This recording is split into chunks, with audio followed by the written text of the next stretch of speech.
Welcome to the In Wheel Time Car Talk Show. Just ahead, from the podcast Dirty Air, it's the award-winning track announcer Rodney Rodriguez. Now, he doesn't know that he's won awards yet. We haven't given them to him yet. No, we haven't. Oh, yeah. But that's in the works. Yeah. In Jeff's car culture, can run flat tires be repaired? And Mr. Mars has some hidden Houston hiking. And I can only imagine where that would be. Buffalo Bayou? Stairway? Elevator shafts? Skyscraper? It's a secret. Howdy, along with Mike out of this world Mars over in Neaterville, Studio 2. We always need more Jeff Zekin, Chief Engineer David Ainsley. I'm Don Armstrong. So glad that you could join us on this Saturday for our live broadcast. And if you're listening on a podcast, well, you missed the live broadcast, but you can get the live broadcast every Saturday, 10 to noon Central Time. Howdy, and a pleasant Saturday morning to you from a world headquarters here in Houston, Texas. Yep, HQ. Yeah. We got here early. We've taken a little nap. We got here so early. And now we're just going to wait for Rodney Rodriguez to join us. And take another nap. Is he even with us at all? Well, I don't know. Let's see. Okay, well, let's not pressure everybody into it. Pardon me? Mike had him. There he is. There he is. Best way to do it. Small view, sample size. By the way, did you know that you're an award-winning track announcer? I did not know that. I did not know that. Yes. Check your mailbox. Yeah, you've gotten the In Wheel Time Award for best track announcer in the world. Wow. It's made out of paper mache. I guess I'm so good that I haven't worked in a year. That's right.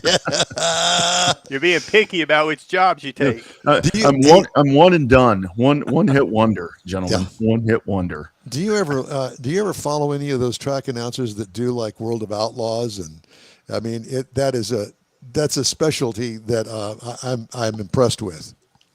Don, you know how it goes. I listen to everybody. I listen to everybody do their job. Now, do you ever listen to us? All the time, of course. It's my favorite show. Liar, pants on fire. But you do have a new microphone, I see. I do. You know, with the travel that I do, you know, trying to simplify stuff. So they tell me that, and they sent me this to test. The company sent me this, and they're like, if you like it, you can keep it. So before they ever sent it, I said I love it because free 99 is my favorite price. But exactly. They tell me that I can unplug this and go wireless. So I don't know. I haven't tried that yet. You know, I have been really ridiculed about the microphones that we use here on the show because we're using Sportcaster headphones. But you have to understand, and this is not a put down, but Mr. Mars nor Mr. Zekin, either one are broadcasters and said they don't know how to use a freestanding microphone. And so, you know, it's kind of like, well, you know, I don't understand what the problem is. You can't hear me. Why can't you hear me? Why can't you hear me? Well, I know freestanding microphones. Yeah. Mine are attached to my drum kit. I've got my upper toms mic. I've got my floor, my snare. I got my cymbals mic. Those are the microphones I know. Well, Don, I hope that you have passed on because we guys that have done this for a long time have probably learned the hard way. Every mic is a hot mic. Oh my God! Yes. Oh yes, he just told you to pass on. I think that's what I heard. I'll pass on that remark. Pass on that one. I will tell you that yes, early days of radio that I had way back when, I did not realize it, but the microphone was hot because you know in the studio you turn down the monitor and you think, well, no big deal, right? Oh, the microphone was hot. And I was ticked off at some Baylor football broadcast person that wasn't sending me the feed, so I thought. And there were some 4-letter words that went out over 5 million watts of power. I tell you, man. And I didn't get one phone call about it because nobody was listening. That's when you know you're doing good. That's when you know you're doing good. Right. The first station that I worked at, man, we had such a terrible signal, and it was like nobody's listening to this. You know. So anyway, it's all good. It's all. So who's your microphone supplier, if I may ask? What's that? Moano. This is Moano. Moano. Is it an Indian name or, I mean, American Indian? Moano. Looks like one of those podcaster specials, it's set up for a podcaster. Yeah, and I'm in my old ways. I like XLR. I mean, I love the headsets that you guys are using. I've got one laying right down here. This is actually because I'm in a completely different place. I'm in a different house at this point, and this is the first time in years that I'm not like running a mixer. I'm like going exclusively like the young people do with USB. So I'm Oh like my really God. apprehensive. Old dog, new tricks. Roof, roof. Woof, woof.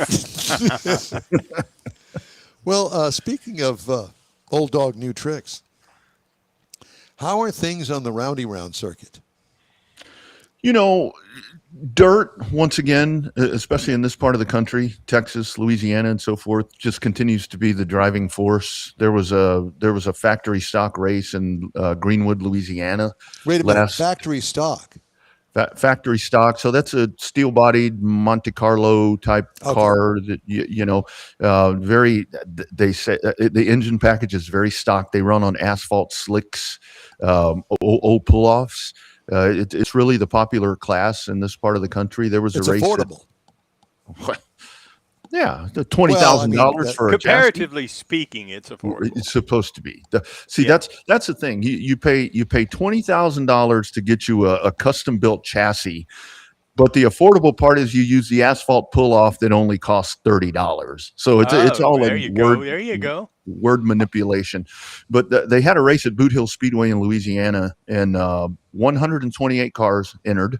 Woof. And get this, $30,000 to win oh my God. a factory stock race on dirt. Wow. Yeah. Holy So cow.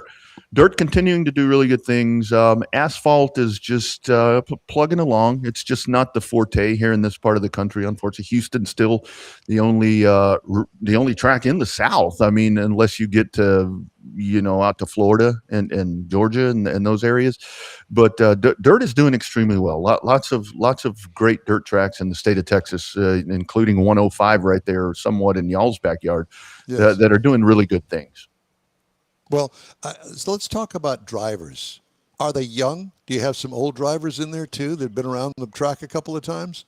You do still have a lot of for example, out in y'all's part of the woods, Howard Willis, who's a living legend that continues to get out and race, and you do have guys that have kind of floated from class to class that continue to just show up and run, but it is predominantly a lot of youngsters that are doing this, and male and female, and they're starting them, guys. They're starting them real early, Yeah. real early. Well, It's scary. Well, How I remember when I was doing the trackside interviews with you, as a matter of fact, out there at Houston Motorsports Park, and the fact that I interviewed the winner of one of the races. I think the boy was 15 years old, didn't even have a license yet to drive on the street, but he won the race. Yeah, and there's a lot of that continues to happen. The quarter midget, the real young kids, the quarter midget thing now is a part of the NASCAR Youth Series, is what that's being called and run throughout the country. So I know here between the Austin group and the San Antonio groups of those quarter midgets, where a lot of people start. I mean, Kyle Larson and a lot of these different stars have started in quarter midgets. Those are very healthy groups. They actually had the opportunity last weekend to race out at COTA at Circuit of the Americas in kind of a makeshift little oval track. So they're starting them 7-8 years old in a lot of instances, and a lot of guys that you watch on some of the regional and national tours of whether it be super late model, pro late model, even in the dirt sectors, 14, 15, 16 years old. Yeah, you talked about that, and you talked about the senior class, or the older drivers that you're with. They are now few and far between in the NASCAR and the Cup Series side, because your old timers are the Denny Hamlins in the 40-year-old range, the Larsons in the 40-year-old range. But then you're talking about these preteen kids with the quarter midgets and then the circle track cars. They are getting younger and younger. The truck race that ran yesterday in Dover, there were 3 young ladies in there, and drivers that look like they didn't even shave yet are in that race. Well, I hope that the girls didn't shave. Well, some of them did. But you had Michael, you had, what's his name? Not Kevin Harvick, but the other commentator. He was in the truck race last night. Oh, Boyer. Yeah, Boyer. Clint Boyer was in there. Yeah, and And it really is, because the difference is now where these youngsters come in, and they come in with money, however they're getting it, whether it be the parents, whether it be, companies that have aligned with them. And that's really what it takes. It's very much a pay to play thing. It always has been. But, Yeah. gone are the days where the one that I go back to where I remember as a younger person was where handsome Harry Gant, the Skull Bandit, that was a guy that was just unbelievable, in late models. But by the time he broke into cup racing, he was in his early 40s. Yeah. And now, like you guys are talking about Denny Hamlin and some of these guys, they're at the twilight of their career. Yeah, exactly. They're the old timers. Exactly. Yeah. You got, guys like Dick Trickle. Those guys Right. would set the pace. Right. So it's a drastically different landscape right now. And a lot of these, I mean, there's a lot of back and forth with it, because you get a lot of these kiddos that come in and are capable. I mean, like Caden Honeycutt's a young guy here from Texas. He won his first truck race last week at wherever they were on the road course at Watkins Glen. Yeah. He won everything he was in. We watched him in Houston, for a lot of years, where these guys come in and they've earned that. They have truly earned, in my opinion, where they are. But others come in and they come in via the way of the checkbook. And hey, it's business. That's the way this works now. So let's talk about NASCAR and the popularity or unpopularity of what's going on there. And I've heard both sides of the story when it comes to these segment races that they have within a race. What do you think about those?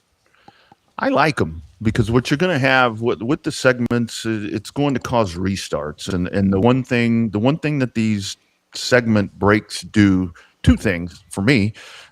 Two things that people complain a lot about is when you don't have caution flags, it's the endless, there's nothing happening. Well, Right. these are controlled caution flags, and they happen to pay points. I like that in and of itself to help the point system. The other part of it that you get is when folks are watching a NASCAR race, well, there's too many commercials. These are built-in commercial breaks for the networks to where you're not going to miss the restarts that I'm talking about. So there is a lot of back and forth on how that needs to be done. But I definitely think that it's a different day and time. And it's taken me a long time. It's taken me a long time with just different things that have happened to get over the things that I feel that are missing. There are a lot of things missing, but what we have to realize is it's not the 80s, it's not the 90s, it's not the early 2000s, any of that anymore. The star power is different. Yeah. I think that's a big part of it. Exactly right. And I don't necessarily agree with you on the segment racing. I'm really still not over it. But what I have noticed is that the early segments are shorter laps to make the last segment the longest run of the race, which that's where the racing happens, in my opinion. So I'm not really into it. I think it's more of giving everybody a trophy. Plus, the guys that, could win at any given time that are not on that leaderboard can win.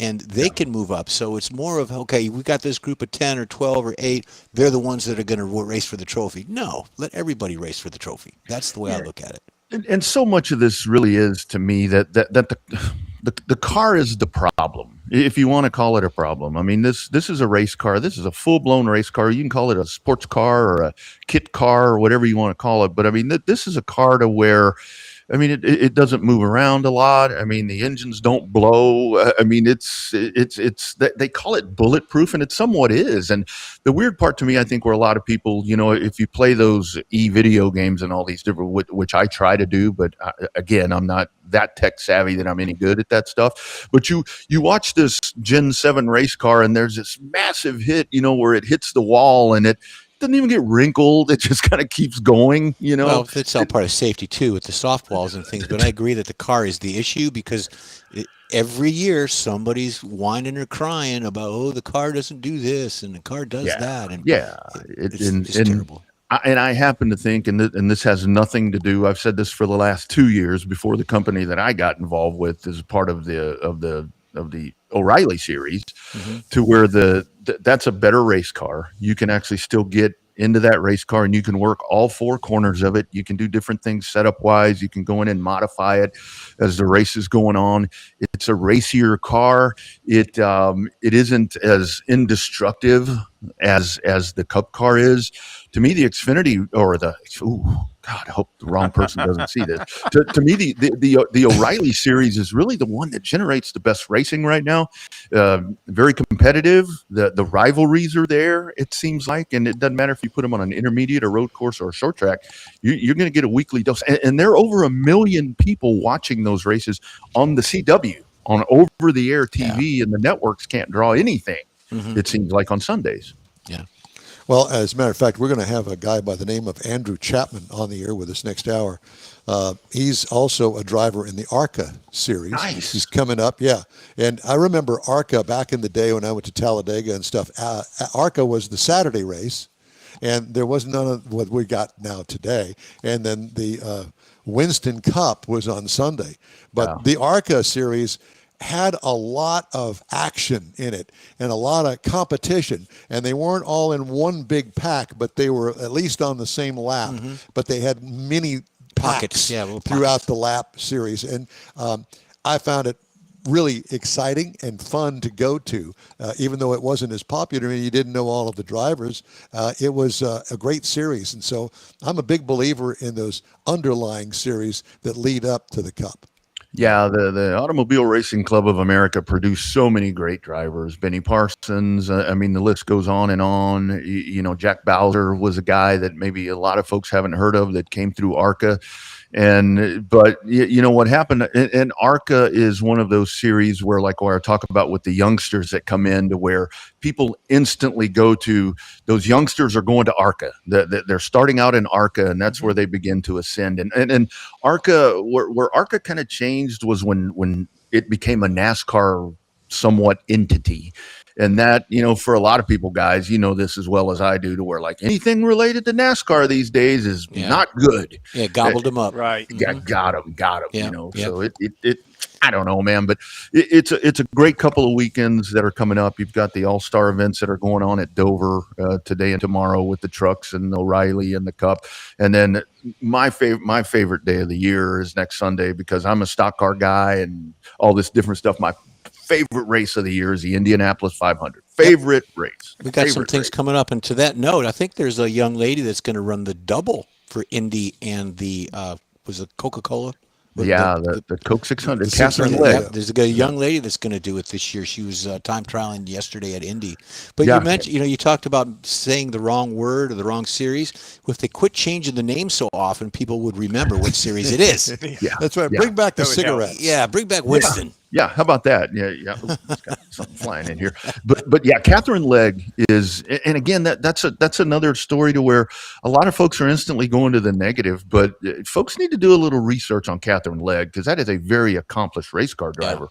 And where I think at Indianapolis, I saw where she said her goal is to run the 1,100 miles, Yeah, to period. finish on the lead lap of both races. Right. Very capable in AJ Foyt racing equipment, I think, at Indianapolis. I am a little more concerned about Charlotte, because that equipment is maybe not, top tier, but it is a long race. But she said during the week that one of her biggest concerns is not the fatigue and all that. She's very fit.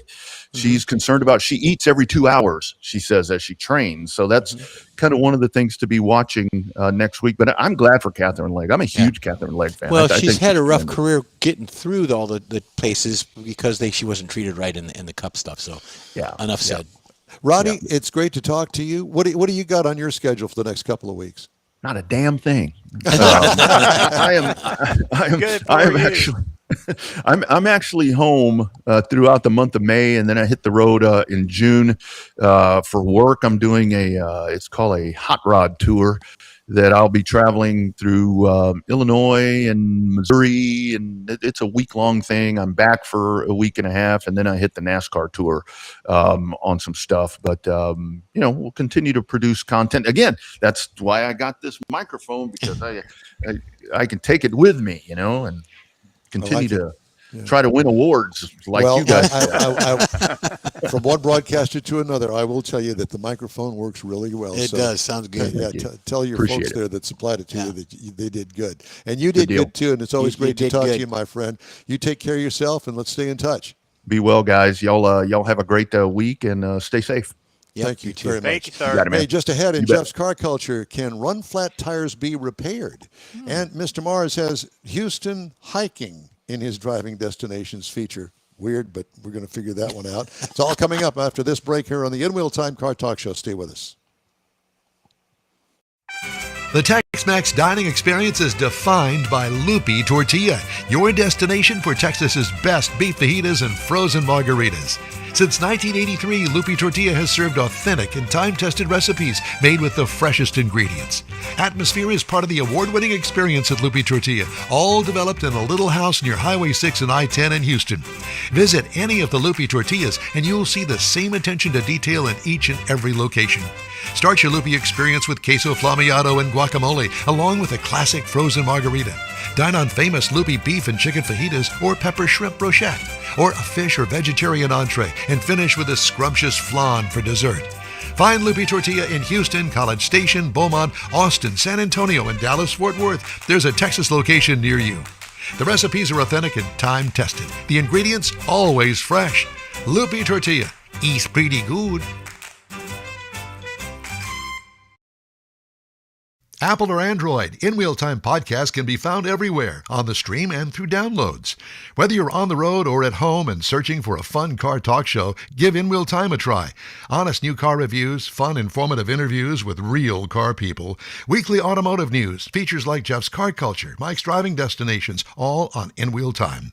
Check us out on SiriusXM Podcasts, iHeartRadio, or while you're shopping on Amazon through Amazon Music. InWheelTime.com has a list, so check us out.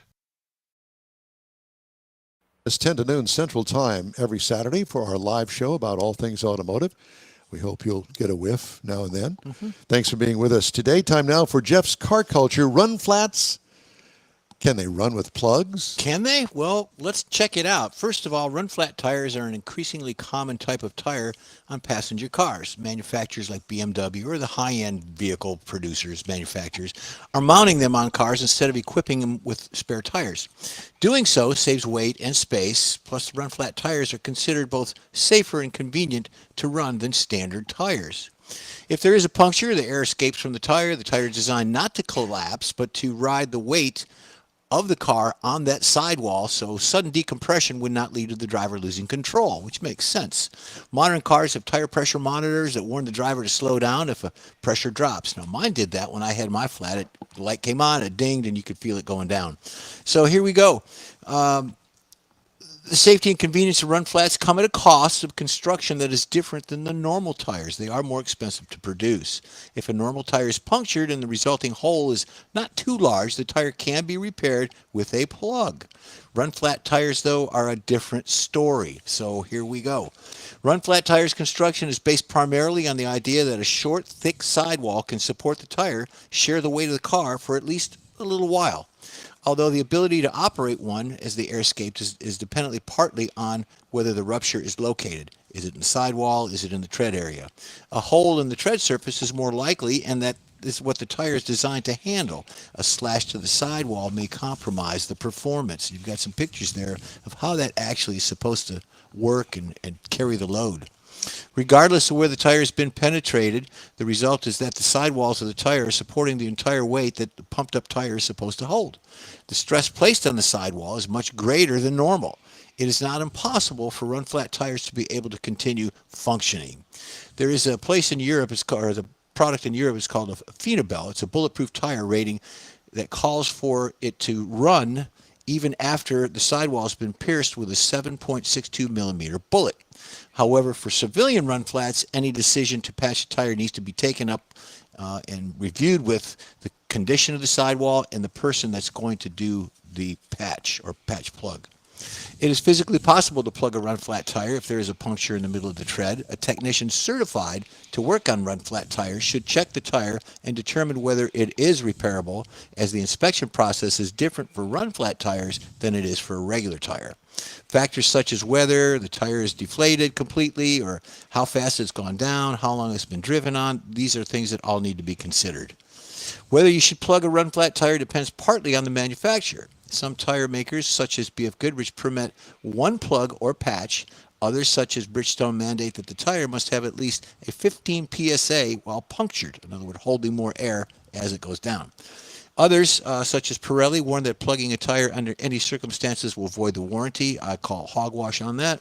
As the conditions are subject to change, it makes the sense of checking your tire experts, the manufacturer, before attempting the run flat or the plug. Now, I worked for Pirelli. I was a manufacturer rep. They had other issues besides run flats. Michelin was the first one that I know. Michelin and Goodyear were the first ones that I know that actually produced a run flat.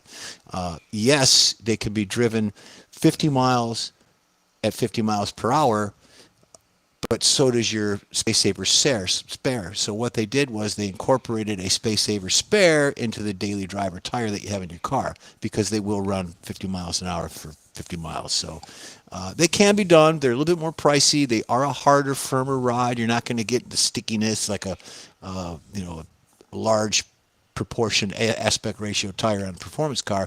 These tires are made to run on the road, and they're more of a highway tire. So I got run flats on the Corvette. you do, and that's a good thing, because you have no real spare There's area. no spare. Yeah. So, Yeah, and that is a that's good the reason. And they're fairly new, and they are pricey. Well, Mr. Mars, unfortunately, unless you've got a 2-minute feature, I don't think that we're going to have time for you. I have got so much wonderful information. I don't feel like I could get it all in 2 minutes. Sorry. Hidden Houston places to go hiking on won't be able driving to find them. destinations.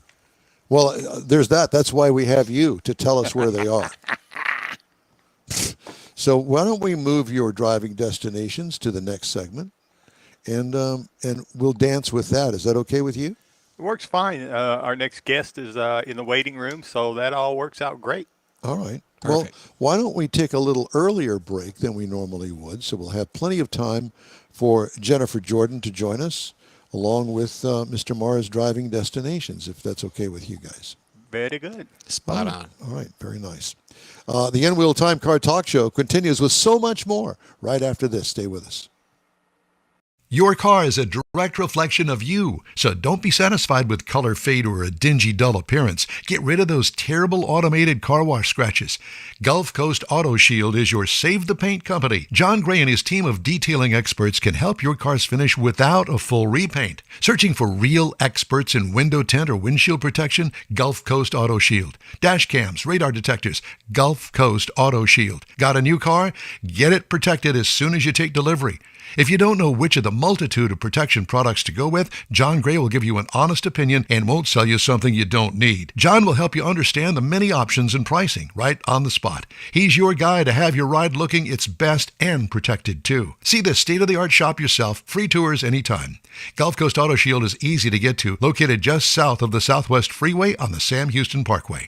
Gulf Coast Auto Shield, full-service luxury car care today and online at gcautoshield.com.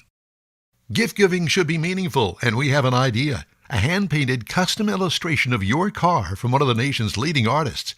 Now you can get one or a car show poster customized for you, a friend, or a loved one. Bill Sites will be happy to guide you through the process. No matter what the day, birthday, anniversary, or any day, an Autographics custom illustration adds an extra touch of class to any home. Call Bill today, 832-922-0963. That's 832-922-0963.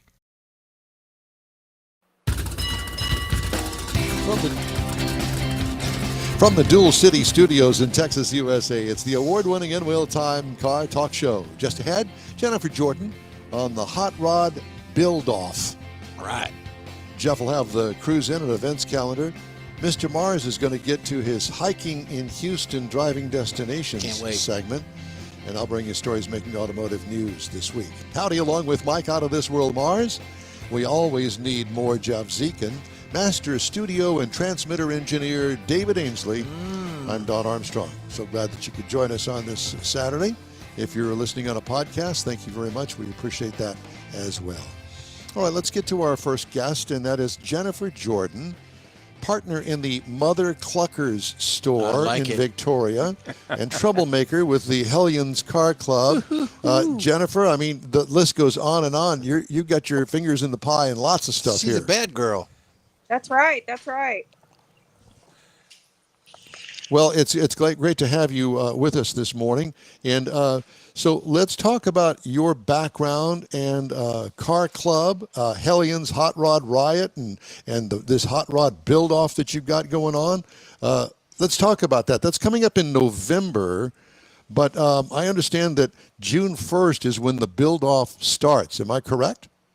Yes, you are correct. Let me get this phone where y'all can see. Yes. Okay. And who is that? Who is that hairy man sitting next to you? So that's Oh, Victoria. great. Mr. Mars, We're losing Can them. y'all yeah, see us? yeah, but we have a problem receiving your signal off of your cell phone, so you guys are going to need to go outside or something. So, Mr. Mars, we'll let you handle that while we move on with this and actually tell you a little bit about Jennifer. She's a mother of four, 2 girls, 2 boys, also a grandmother to 4 wonderful kiddos. Originally from Victoria, Texas. Trey and she own Jordan's Speed Shop, where they say that they'll do anything from minor repairs to frame-off restorations. That's always a scary thing, that they'll do anything. Yeah, I like it. Frame off, especially. Bestie and her bestie owns a retail store in downtown Victoria that she's cloned as Mother Cluckers Downtown. I like the name. So a very busy woman. She's also the Victoria chapter president of the Hellions, which is a car club. I'm not exactly sure. And when we get her back online here, we'll talk to her about this. Jimmy and his wife Marcel own Affordable Towing out of Victoria, Texas. They're huge supporters of the local car club scene down there. So interesting to have her on there with us. So a little bit about this build-off that they've got and the 2026 Riot show that they're going to have. It's 5 months to build this thing with a $4,000 limit. Yep. I can't even imagine that. Yep. Do you have what it takes? Think you can build the baddest ride on a budget? Now's your chance to prove it, according to the flyer that they sent us here. And so 5 months to build, $4,000 total budget, no excuses, no shortcuts, just raw creativity. And all I can think of is there's a guy that's on the Hot Rod Tour, which we weren't there this year. Past year, right? Yeah, but the smoking. They're a diesel club. A diesel club out Rolling of Smoke or Rolling Coal or something. Something like Black Smoke Babies, something like that. Yeah, and so they took an old pickup truck with an old body, put it on a decent frame that could handle all the torque of a diesel engine, and then they just kept working on it and massaging it. Yeah, and all that sort of stuff, and it looks like hell. But I don't know how else to put it. But that's part of the look. 5 months to do it. Now, that's a good time. That's a good time frame. $4,000 now. Is that $4,000 that you're putting into an existing vehicle? That's your limit, or that's the total with the car and the build? We'll find out. They're back on. Here we go. All right, Mr. Mars. Questions? Yeah, we hopefully got better signal now. So there you go. We've read through the entire flyer that you sent us, and we appreciate that. And we gave everybody a rundown about who you are, Jennifer. So you're in trouble now. Okay. Still having problems with that. Anyway, so continue on with what you were saying. Well, yeah, because if it's just the money that you're allowed to put into it, so you got an existing car, there's a Corvette in the garage back here. You could put $4,000 in that thing. No. Put a diesel in that, tub it out. Yeah, no. Yeah. But I'm thinking, some weak-kneed old Corvette that the engine's been blown up. Like I said, in there's it. one in the garage. There's that. Yeah, there's that as well. So I don't know. I just think that it'd be a lot of fun, especially if you got a car club of your own and have a car club actual job to do. This would be the job. And somebody's garage, they have to give up the garage for 5 months. And the guys come over on the weekend, work 8 hours on a Saturday and maybe a couple hours on Sunday, and whenever you can get to it. That's where you need to know somebody with like a pull apart or a junkyard area that you can salvage an intake, or maybe get a set of shocks or a rear axle or something like that. Yes. That would be the buddy up system there. Yeah. Yeah. It make your $4,000 go a long way. Yes, it would. Mr. Mars, are you with us, or are you trying to get them reestablished? reestablished? Folks reestablished. Okay. Well, we'll just let them And continue. there they are. There they are. We lost Mike, but we got them. That's it. That's a good trade. Okay, Jennifer. So we're going to try this one more time. Third time, and you're out now. If this doesn't work. Hello. No, nothing. Great. Okay. Well, at any rate, we're going to have to bypass that, unfortunately. But I think that I gave you the whole idea behind this thing. I'm not exactly sure of the website because they don't. Well, so we got this on Facebook. There's Facebook. Facebook.com/South Texas Performance, I think, will get you into where you need to go if you're interested in something like that. See more on that page. Yeah. Absolutely. Yeah. So anyway, judged by the public at the Hot Rod Riot. The Hot Rod Riot is going to be November 6th and 7th at Riverside Park in Victoria, Texas. And I'm sure they got food and all kinds of things. You know who vendors I'll bet you who's going to be there? Mr. Sparkman and his entourage. His entourage, yeah. Yeah. He kind of heads up all of the hot rod stuff down there in Victoria. World leader of Victoria. He's Mr. Victoria. Mr. Vic. Mr. V. We'll call him Mr. V. Yeah. Mr. V. Sparksman. Exactly. Sparkman. Yeah. So anyway, that looks like a fun time. Sorry we couldn't get them on the air. Don't know what the problem was, but And we may have seen them at one of the tours too. I'm sure they're involved in that. I'm sure that being they from are. Victoria. Yeah. So. And you know the funny thing about Victoria is, and I've mentioned this before, it's not that far from Houston. Oh no, that's a neat little drive. The construction sucks, but that's going to be over within another 20 years. Yeah. Well, I don't know which way you went, but I didn't run into too much construction. Yeah, we 59. Yeah. You just there was hop, skip, and a jump. sections that were. I think that it was an death-defying. hour and 20 minutes or something. Like that. Yeah, something like that. Well, if you stop at Buc-ee's, then you're looking at an hour, 2 hours, because you got to stop at Buc-ee's. Yeah. So you have to. You can't That's a travel given. to As a matter- Texas without yeah. stopping at Matter Buc-ee's. of fact, I posted something on my personal Facebook page. Oh yeah, I about saw Buc-ee's. that. Yeah. And who passes by a Buc-ee's? Yeah. Nobody. Everybody stops at Buc-ee's, whether you need gas or not. Mm-hmm. Gas is just an excuse because that's a whole shopping spree in itself. Exactly. I have my cousins live in buy a Wisconsin. They don't have a Buc-ee's up in You buy Wisconsin. a whole outfit from shoes to your foundation or your delegates, and then you can buy a nice Bucky shirt, Yeah, exactly. Bucky belt. Yeah. Hey, I had a epiphany. I thought you were going to say seizure. Well, that goes That without goes saying. without saying. There was a story that I really wanted to bring to your attention, and that is I got to dig through here. Oh, I think I found it. We got Mike back. Yeah. Hello, Mike. Michael, are we good? There he is. Okay. He does no microphone either, apparently, so he can't speak. Yep. Are No, you he speaking? just forgot to unmute his mute. Okay. One of America's most popular cars is going electric, No. sparking preschoolers' imaginations from the horror of a $5 a gallon gasoline. Little Tykes. Yeah. Remember Little Tykes? Yeah. Little Tykes has introduced the Cozy e-charging station, a $33 accessory that converts its timeless Cozy Coupe toy to run on theoretical battery power. Now, you know what I'm talking about, that little plastic thing that you bought all the grandkids. I know It that was red with a yellow top on it. it's the same one. Yeah. The charger has lights and sounds, and it plugs seamlessly into the car's existing fuel door. Now, I did not realize that the thing had a fuel door. Maybe they've Newer models. newer models have the fuel door. No adapter or re-engineering required, though it does need 3 AAA batteries, which aren't included. According to the Little Tykes website, whether they're running errands around the playroom or cruising through the backyard, this charging station makes every trip more memorable. Children ages 18 months to 5 years. In practice, of course, the plastic-bodied single-seater continues to run solely on the power of its driver's own feet, Fred Flintstone style. Little Tykes has long offered a Cozy pumper for make-believe trips to the gas station.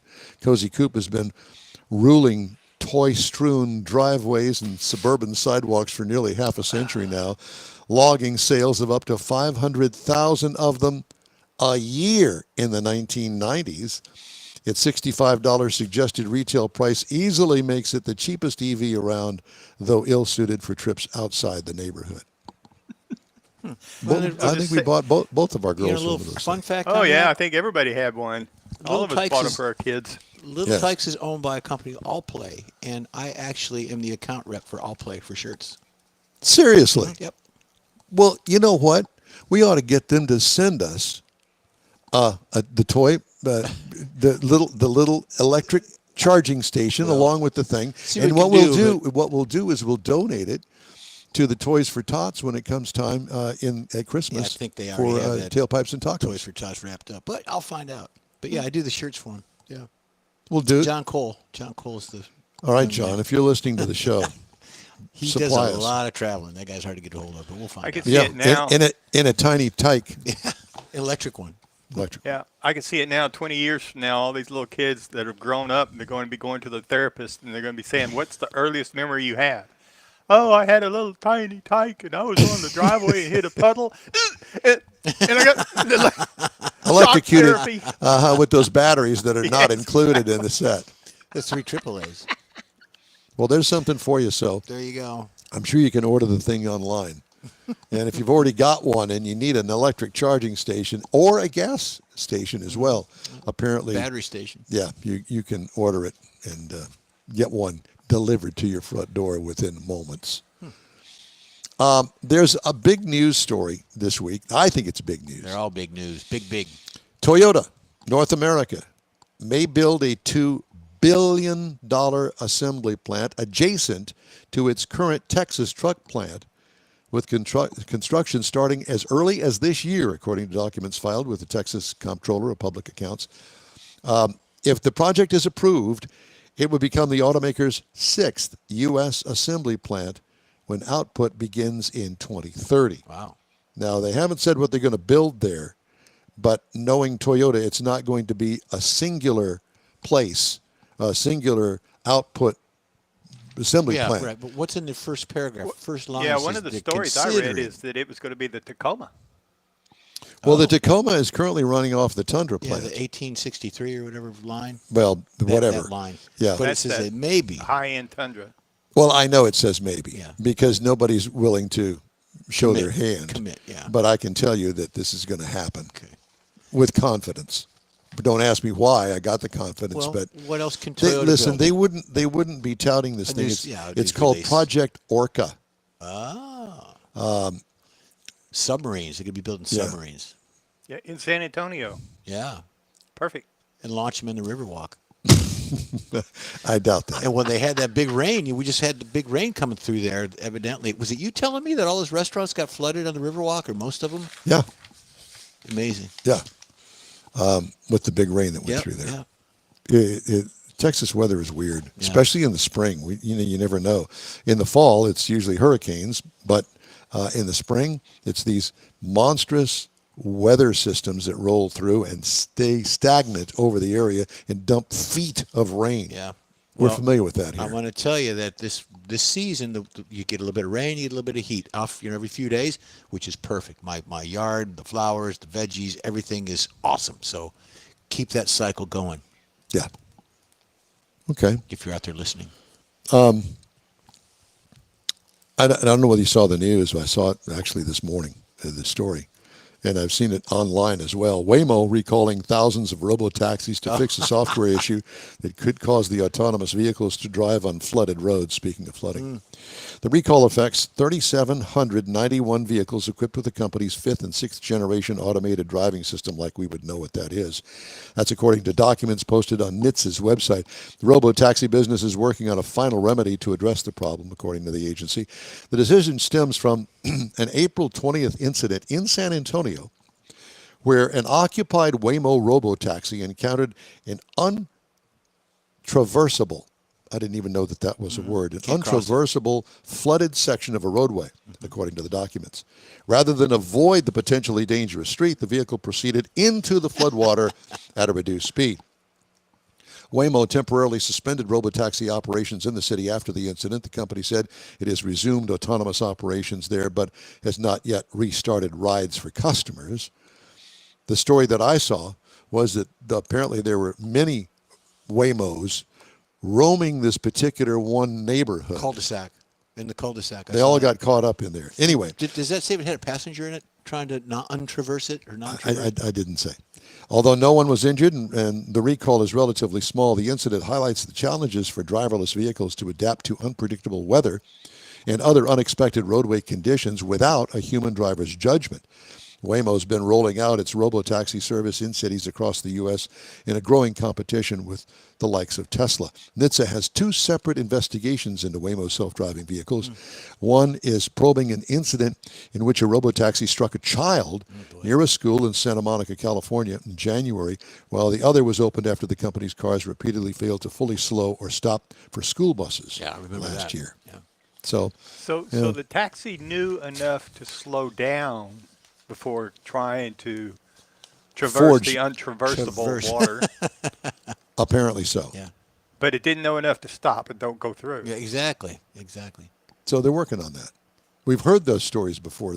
But out there in San Antonio, when we lived out there, you could have a flash flood in 2 hours and you'd have more flooded streets. And there would be signs up, there'd be barricades up, all kinds of things. But if the car can't read the dang sign, then it ain't going to stop. Mm-hmm. Well, those were the Conestoga days back then. That's right, Mars. The Conestoga days. I think you were putting cell phones with long cords in cars back then, weren't you? Yeah, that's when we developed the corded, the circular one, the spring action, so it could stretch a little bit. There you go. You were probably at the beginning of that. Hey, we need to get his segment in. We need to get his stuff done. Well, okay. Let's do it coming up, shall we? All right. We're going to have the cruise in and events calendars and driving destinations with Mr. Mars. Stay with us. The In-Wheel Time Car Talk Show continues after this. The Tex-Mex dining experience is defined by Loopy Tortilla, your destination for Texas's best beef fajitas and frozen margaritas. Since 1983, Loopy Tortilla has served authentic and time-tested recipes made with the freshest ingredients. Atmosphere is part of the award-winning experience at Loopy Tortilla, all developed in a little house near Highway 6 and I-10 in Houston. Visit any of the Loopy Tortillas and you'll see the same attention to detail in each and every location. Start your Loopy experience with queso flamiado and guacamole, along with a classic frozen margarita. Dine on famous Loopy beef and chicken fajitas or pepper shrimp brochette, or a fish or vegetarian entree, and finish with a scrumptious flan for dessert. Find Loopy Tortilla in Houston, College Station, Beaumont, Austin, San Antonio, and Dallas-Fort Worth. There's a Texas location near you. The recipes are authentic and time-tested. The ingredients always fresh. Loopy Tortilla. Eats pretty good.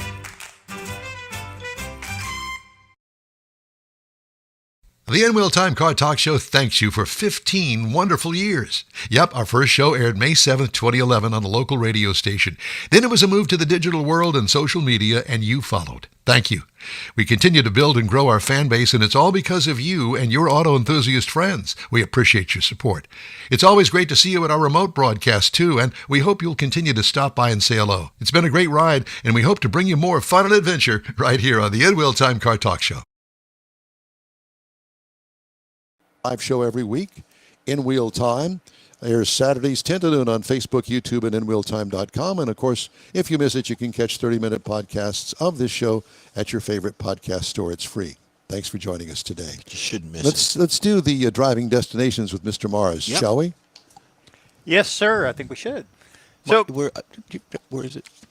It's 2 down. Go ahead. Go so ahead. Please one of the start. things that, if you want to go out hiking, if you're an outdoors person, sometimes you want to go out hiking just to get out into nature. A lot of people go to the Grand Canyon and things. But if you can't go that far and you want to look for a place around Houston, you could go to the usual Buffalo Bayou or Memorial Park loop that you all mentioned earlier.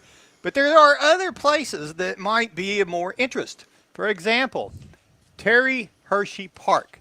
Now, this is, when you go there, you're going to see the main paved hike and bike trails along Buffalo Bayou. But what you want to do is get away from that and get into the informal dirt spurs that kind of go along the water line, especially west of Beltway 8. Now, the side paths kind of dip down into narrow tree tunnels. There's root-covered banks that you got to be a little careful on when you're walking on them. But there's a lot of bends that slow down to the almost swamp-like pools that you're going to see that you won't see from the regular Buffalo Bayou tracks and trails that you're going on. Now, you can also, after it rains, though, you got to watch out because parts of it's going to feel more like East Texas than Houston. And in the mornings, if you go in the early mornings, you're going to see some herons, some turtles. You might even see some deer tracks along some of the muddy edges that actually track up. Again, you got to be careful. Don't want to slip and fall out in the middle of nowhere. Now, the second place you might look at is the Edith L. Moore Nature Sanctuary.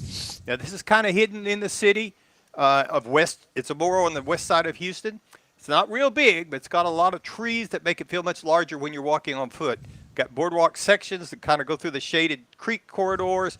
You get a little bit of sunlight coming through. It kind of gives you a real remote feeling to it. It's very quiet for Houston in particular. You don't hear the traffic. You can hear the birds, and you can actually hear the winds through the pine and oak trees. The loop is kind of short, so it's not something that's going to take you all day, but you can take you a nice slow wander on a hike and go through it. Particularly a light rain, you're going to get some ground smells that actually will make you think you're in a forest someplace besides in Houston. Ground smells. Yeah. Okay. Yes, ground smells. It's better than your cat smells out of your Smells cat like box. dirt. Anyway, so the third place you might want to look at is the Willow Waterhole Green Space. Now, this is a larger place. It's in southwest Houston, and it's really got its own, it's big enough to have its own ecosystem, and it's go on the trails. They wind through the retention ponds. There's several of them. You got a lot of tall grasses, open water edges that reflect the sky at the sunset. You get some really nice colors in there. But unlike most manicured parks, it's intentionally not manicured. It's very unfussy. It's got curved paths and branches without any sort of feeling. You're kind of more wandering through, literally. Got a lot of bird activity, and on windy days, the tall grasses, you can actually see it wave like you see like in the Midwest, out in the middle of nowhere. Number 4 would be Spring Creek Greenway. Now, this is Houston's almost wilderness corridor that you might call it. It's the closest thing to a continuous nature walking corridor in Houston proper. Now, it stretches for miles along Spring Creek. You got some nice sandy soil underfoot, thick hardwood forest, and you got long stretches where you're not interrupted with any sort of buildings or anything. It's not like a city park, because this one has real distance. You can actually get a few hours deep, and I'm talking hours walking without looping back quickly. The forest changes as you move through it from dense oaks to pine pockets. You also have some low wetland sections that you can find, and you get to where you want to go to a scale of nature that really feels really out there. You can see some gray fox, and to be honest, this thing is listed supposedly as the longest trailing hiking area in the nation. It's 40 miles actually long that you could walk out through this thing. So if you get lost out there, don't do it. The fifth one that I would bring up is Buffalo Bayou, of course, Lost Banks and Side Cut Trails. Now, this is an underrated loop interwalk, as they call it. Now, most people stick to the Buffalo Bayou trails near downtown, but you get out away from that to the side banks and the feeder paths between downtown and Shepherd. There are some connections that drop you closer to the water. You get underneath the bridges. You can also get into some sun-shaded concrete and forest corridors where the city feels layered on top of itself. You know you're in the city, but you're not feeling like you're in the city. They got drainage channels. Of course, there's a few graffiti walls. There's a few places you can actually go fishing and find some openings in the skyline to let the sunshine in to where you do, again, feel like you're out in nature. So it's more of a pure nature hike, but it's really not out of town that far. So that's just a few of the few hidden places in Houston that I was not aware of. If you're a hiker, that you can go hiking.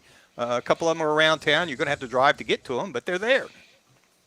Very nice. Cool. I like that. Yeah. Yeah, that was very informative. I didn't know about all of that. Yeah, the second one that you had when you had the bridge with the trees around it. Do you hear any I don't know where it's at, but I'm just imagining there's probably car traffic, maybe highway traffic around that you would probably. Now, the smaller second ones. one was the Edith L. Moore Nature Right, Sanctuary. right.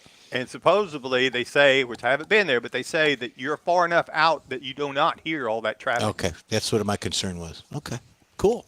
Thank you very much, sir. Now on the In-Wheel Time Car Talk Show, it's time for Cruise In and events calendars. All righty, here we go. So this is next Saturday, May 23rd. It's the Masonic Lodge District 78 Car Show. Excuse me, it's at 210 Avenger Field Road in Sweetwater, Texas. It is at the WASP Museum.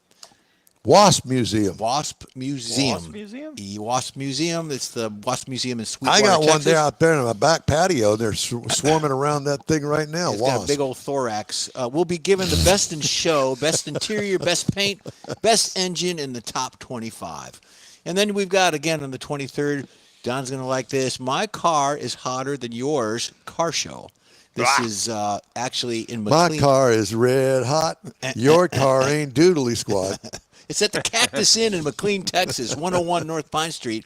If you don't know where McLean, Texas is, it's east of Amarillo, so it's a boogie drive out there. That's a ways. That's that's long a cruise. way. That's a cruise. It's an hour and 54 minutes by airplane. Yeah, 15 hours to the Amarillo. Yeah. It's in the Cactus Inn in downtown McLean. This 2-day event will feature live music, food, vendors, spectator entry is free. While if you want to enter your car, it's a $10 donation for that. And then we've got the 24th, which is the Sunday. You got the Memorial Weekend Bash. It's at the Riverside Park in Victoria, Texas, another Victoria staple, 407 Memorial Drive. Participants can compete in hydraulic competition featuring multiple categories.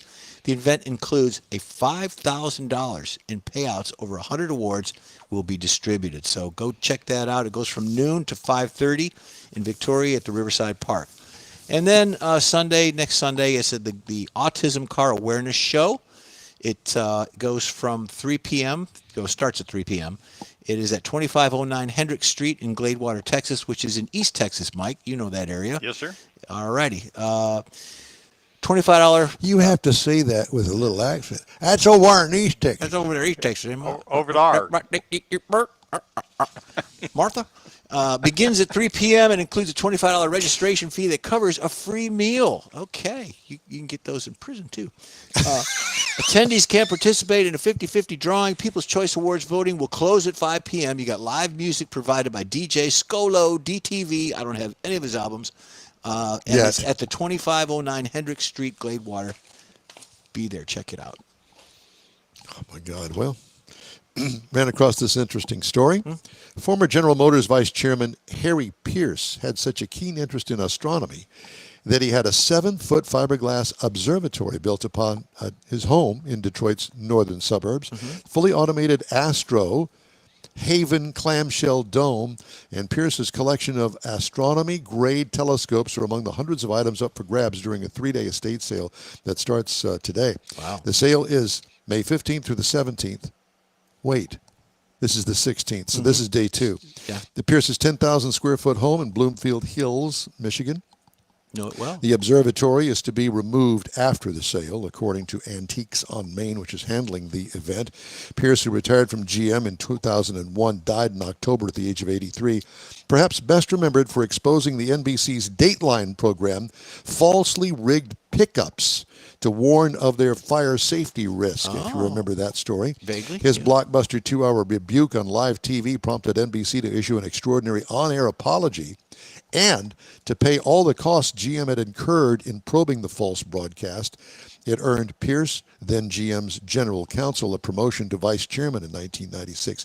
2025, an estate sale for another former Detroit 3 executive, Donald Peterson, who ran Ford Motor Company from 85 to 90, drew so many people that its final day was postponed because traffic overwhelmed the neighborhood. So he's like a whistleblower. Yes. The first whistleblower. Yeah, that guy. That's the guy. Hey, we'd love to hear from you. Shoot us an email. The address here is info@nwheeltime.com. We're back right after this quick break. Your car is a direct reflection of you, so don't be satisfied with color fade or a dingy, dull appearance. Get rid of those terrible automated car wash scratches. Gulf Coast Auto Shield is your save-the-paint company. John Gray and his team of detailing experts can help your car's finish without a full repaint. Searching for real experts in window tint or windshield protection? Gulf Coast Auto Shield. Dash cams, radar detectors, Gulf Coast Auto Shield. Got a new car? Get it protected as soon as you take delivery.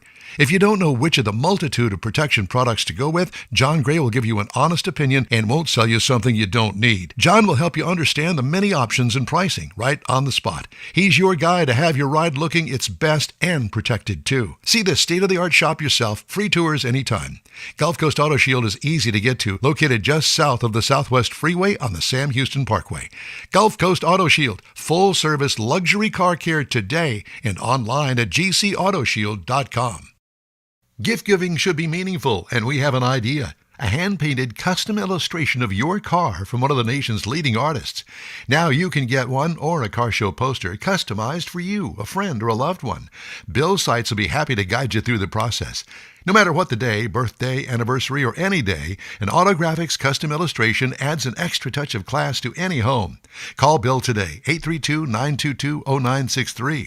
That's 832-922-0963. From our Dual City studios in Texas, USA, it's the award-winning in-wheel time car talk show. Just ahead, driver Andrew Chapman competing in the ARCA race car series, plus Jeff's Motor Minute, and I'll get to review the redesigned 2027 Kia Telluride. All right. Howdy, along with Mike out of this world Mars. We always need more Jeff Zekin. I'm Don Armstrong. Glad you could join us on this Saturday. It's a beautiful day. Let's not leave out Chief Engineer David Ainsley. Yeah. I have not talked to him this week, really. Well, he was going to some instructional institution last week. Yeah. And maybe he had to stay after class. I don't know. I don't know either. But apparently he got detention. That's probably what. Probably so. Sleeping in class. Could have been. Yeah, no doubt. Teachers got him staying after class. All right. Well, let's bring in our NASCAR driver, shall we? Andrew. Yeah. Andrew Chapman. Is he there, Mike? Yes, sir. Oh, there he is. Andrew. There he is. Boy, you made it just in time. Yeah, sorry you to were wake going you. to get a big spanking if you didn't make it on time. You know that, don't you? Well, glad I made it. Good answer. I like that. How old are you, Andrew? I'm 21. Newly 20. 21. Say nearly, did you say? No, newly 21. Newly 21. Tell him how old you are. Yeah, I'm 23. So I got you beat by a couple of years. Times 40. So, Andrew, it's great to talk to you, and thanks for joining us today. So, are you out in Pasadena, California? Yeah. You are? Okay. Well, I didn't know what. Right now. Okay. Wow. Well, I just wanted to make sure that you were still out there and that we weren't talking to Pasadena, Texas, because we have that right down the street from us sure here. do. So just wanted to bring that up. So I understand that you started racing when you were 13 years old in go-karts. Am I correct? Yeah. I started when I was 13. Me and my dad, I went to a K1 Speed when I was 13, and we were like, oh yeah, we want to, do this. So we bought a little go-kart, put it in the back of the pickup truck. We ran that for a year and just kind of kept going. Yeah. Well, and were these like shifter carts? Were they just regular standard go-karts? Or I can't imagine if your dad's into karting that he would have just a regular standard putt-putt golf cart. It was basically a lawnmower engine. It was made by the Briggs and Stratton. It was an LO206. That was the first go-kart That's how we all I ever started. had. So it was really a starter cart. When you started, you started. Yeah, it was like bare bones. I think it was like 5 years old. That's what I first started on. Well, there's nothing wrong with that. Mike learned how to drive on one of those. Yeah, he's still got one in his backyard. He takes it down to the 7-Eleven every once in a while. So I understand that you are an engineering student. Let's get down to the basics here. You graduated from high school, and I assume that you are in college or have graduated from college? University of California. I'm in college right now. I'm a junior right now, studying electrical engineering. Electrical engineering. So what made you go into that direction? I really think that's the way cars are going. I see where it is with, all the electronics in cars and ECUs and programming. And I'm like, that's kind of the way I thought the automotive industry was going. Well, from what I understand, that good for you. Yeah. From what I understand, that the electrical architecture in cars is they've been trying to get it changed since the onset of the 100 computers that are now on board. And the first thing is these 12-volt systems, and they want to get to a 24-volt system. And it's also going to cut down a lot of weight on the car because of the wiring that's currently in there, and so it's all going to go fiber. Am I missing something there? Yeah, I have read about that. I think you're correct. I'm not sure though. I would have to read more on it. Well, Well, it's just be the evolution of the automobile, and we've got Right. youngsters like you, Andrew, that are going to take that evolution to the next level.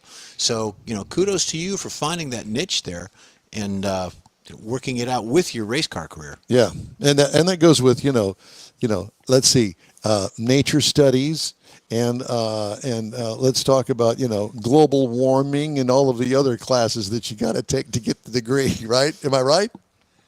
Oh yeah, I had to take. I mean, Forgot I've about taken those. I've taken some interesting classes. I took a class on the Beatles, which was pretty fun. But yeah, That there's would some be interesting good, classes yeah. you have to take. Considering they're from England. Yeah, yeah, and they build cars over there, but they're really weird cars. But anyway, that's it. I was going to say University of California, Santa Cruz.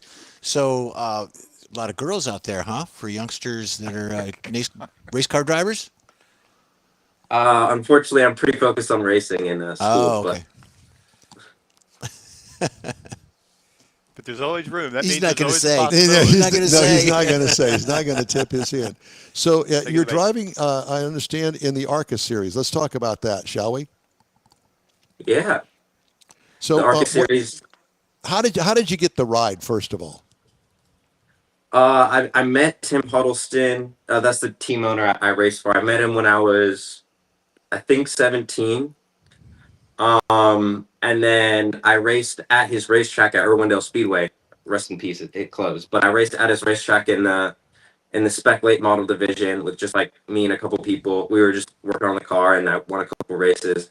And then I think it was last year I was at school, and he calls me, and I was in, I forgot what class it was. I think it was my differential equations class that I was in. And he's differential like, "You want to equations. run my ARCA car?" And I was like, "Yeah, when?" He's like, "This weekend. Do you have an ARCA license?" I was like, "Yeah." I did not have an ARCA license. I bought ARCA. I'm like, "How do I get a license?" They're like, "You got to go to the doctor. We got to do all this stuff." And I got it somehow in that 5-day period, and then I was on the track that weekend. So that's kind of how I ended up in the series. And so that first race was where? Bakersfield. It was Kevin Harvick's current raceway. Okay, and how long was the track? It was half mile. Half mile track. yeah. So and it's a banked oval. Yeah, it was. I think it's 14 degrees of banking. Okay. I'm not sure, That's but it was good. pretty That's bad. pretty good. Yeah. Yeah. And let's talk about the car that you're driving in. I would assume that in ARCA there are different levels of cars for different tracks and ability to drive them and that sort of thing. Am I correct or no? They're all pretty similar. They're all around 700 horsepower. They all weigh about 3,300 pounds. All steel tube chassis. So they're all pretty similar, but there's some differences in who made the car, who made the chassis, who built your engine, but they're all kind of roughly in that area of 750 horsepower. So how did you do in your first race? Where did you place? I think we finished sixth or fifth. Sixth. Not bad. Yeah, fifth or sixth. Top I'm not 10? sure. There you Yeah. So a top 10 finish, what, 20 cars, 30 cars? 27, I believe. 27 good. cars. Well, way to go. Yeah. Dude, you're bad to the bone kind There of you go. guy. So, and are you still in that series? You still racing? Yeah, I just raced a couple weeks ago at Shasta. We finished fourth. We're going to Colorado next week. Hopefully I'll win. So There you go. Well, yeah, it's time. You got to prove to your owner that his choice in you driving the car was a good one. And I think that you probably Yeah. got a Yeah, good leg up on that. He's on his way. Yeah. Yeah. So what are your goals? Are you going to stay in ARCA another year while you get your college degree, or what are your plans? I mean, I'm always looking for opportunities. So Good answer. so if anyone wants me to drive the race car, call me. But I'm always looking for opportunities. I'll drive anything with four wheels. Put me in it. May not do the best, but believe me, You'll try hard. Lost Oh no. We lost him. Yeah, thank you. Well, All right. he's got his head on straight, that's for sure. Yeah, he does. He's got a plan what he wants to do. 21 years old. Come on now. What was your plan at 21? To make it to 22. You Make it to don't- Saturday night. You don't want to know Make it what to my 22. plan was. My plan was whatever was happening that night. That Yeah. was the plan. Yeah. Let's see. We've lost his volume and everything. Yeah. And to have an owner call you and say, hey, come join my team, that'd be cool. That's cool too. Yeah. But Well, I'll it say, is, and that goes through his effort and stuff. And I was hoping that we'd get to talk to him a little bit longer. You ask him long range plans, but I was on. Is he going to go into that automotive space for that with that electrical engineering degree, or is he just going to use that to pay don't for know. his racing efforts? well, I don't know, obviously, but Yeah. a degree is something in addition to a electrical degree, or the electrical degree that he's trying to go for is going to be for him anyway, Right. automotive related, and but I mean he's 21. And what Let- happens if you don't make it as a race car driver? What happens if you don't pick up a ride next year and you're off a year or two? You've got to fall back on that electrical degree. Well, there's also that, and also behind the scenes in racing as well.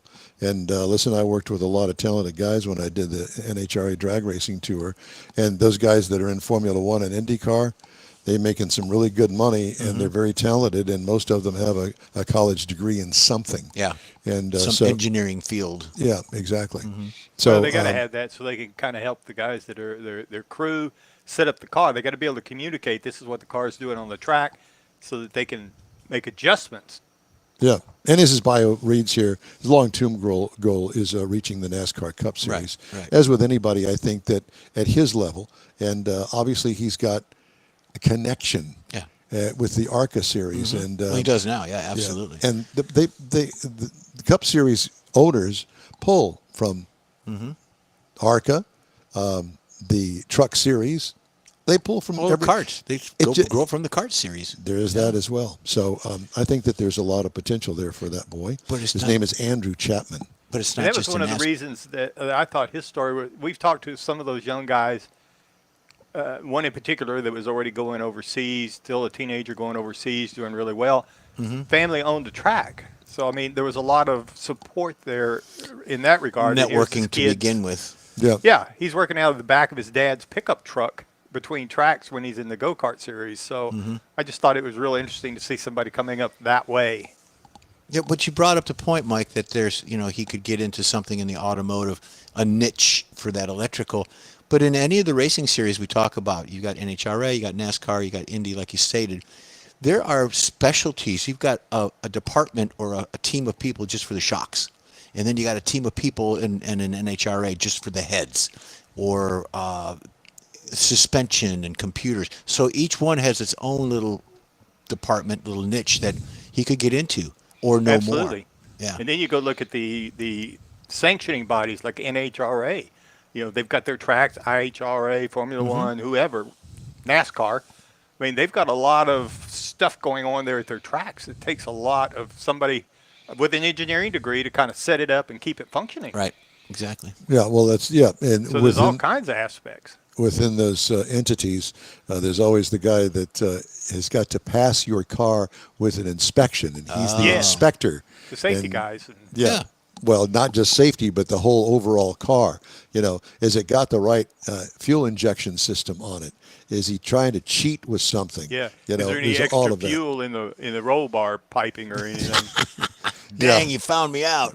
That's it. Roll bar piping fuel supply. Well, there was. Who was it that did that, Mike? You should. You would I, know, it was a drag racer, and I'm trying to remember who it was. No, but I he- thought it was a NASCAR guy where he had the fuel line from the tank to the carburetor was like an extra 19 feet roped through the car so that when they put gas in it, they filled up the tube and the tank so that it kind of like never ran out of gas because it was like Yeah, carried 20 an extra gallons in the gallon or tube. two, Exactly. Yeah. But I think So it was a drag race that actually had it inside the roll cage. Oh, okay. That's Piped really it in there. safe. Yeah. That's real safe there. Yeah. Quarter mile at a time. Interesting God. stuff. Yeah. Well, best of luck to the young man. Yeah. I'm sorry that we lost him. Yeah, maybe- I got a text back from him that his Wi-Fi suddenly stopped altogether. Well, there you go. So- California.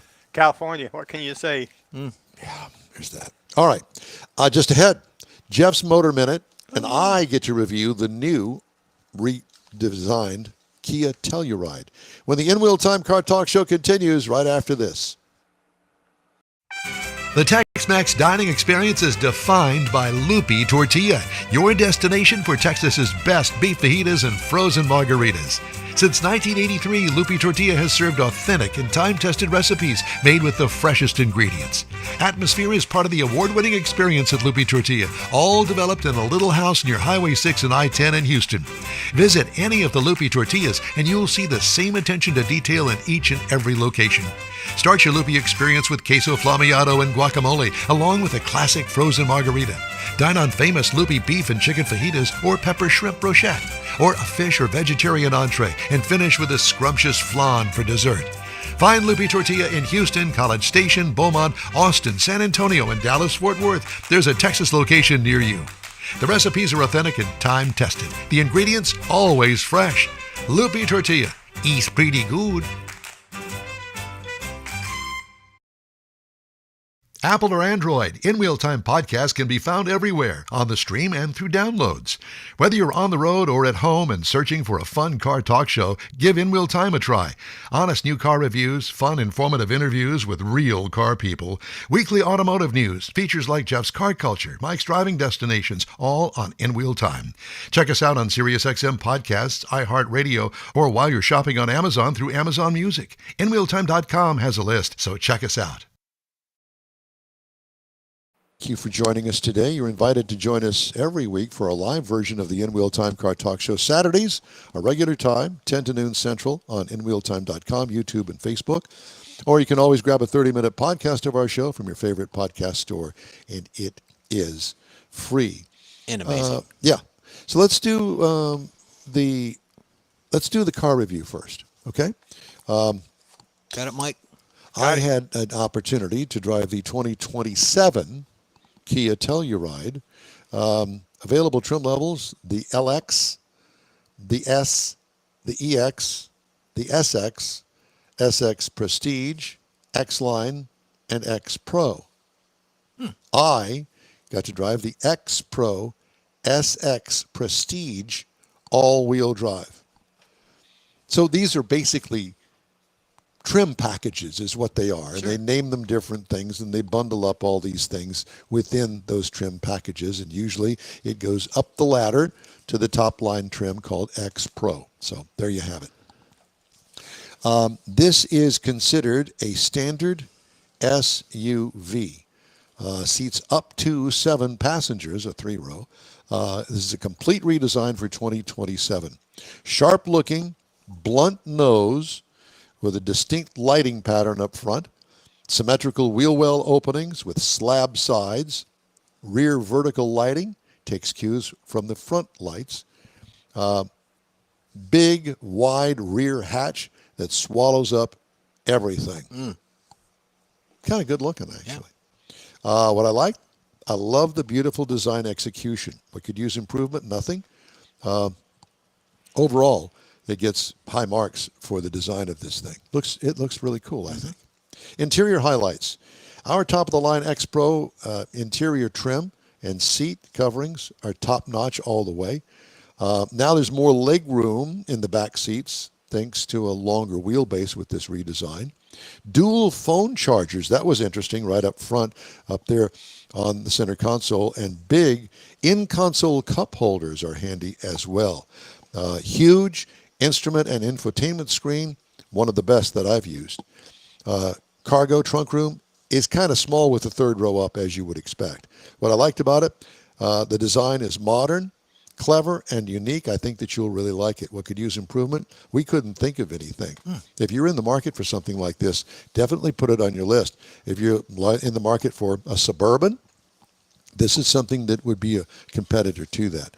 Now, here's a hitch that maybe strike against it. 2.5-liter turbo 4, a 4-banger, 274 horsepower. Might be a little low on power for as big as it is and how much weight it hauls. Torque, 311 pound-feet, 8-speed automatic transmission, 5,000 pound tow rating. can't imagine it.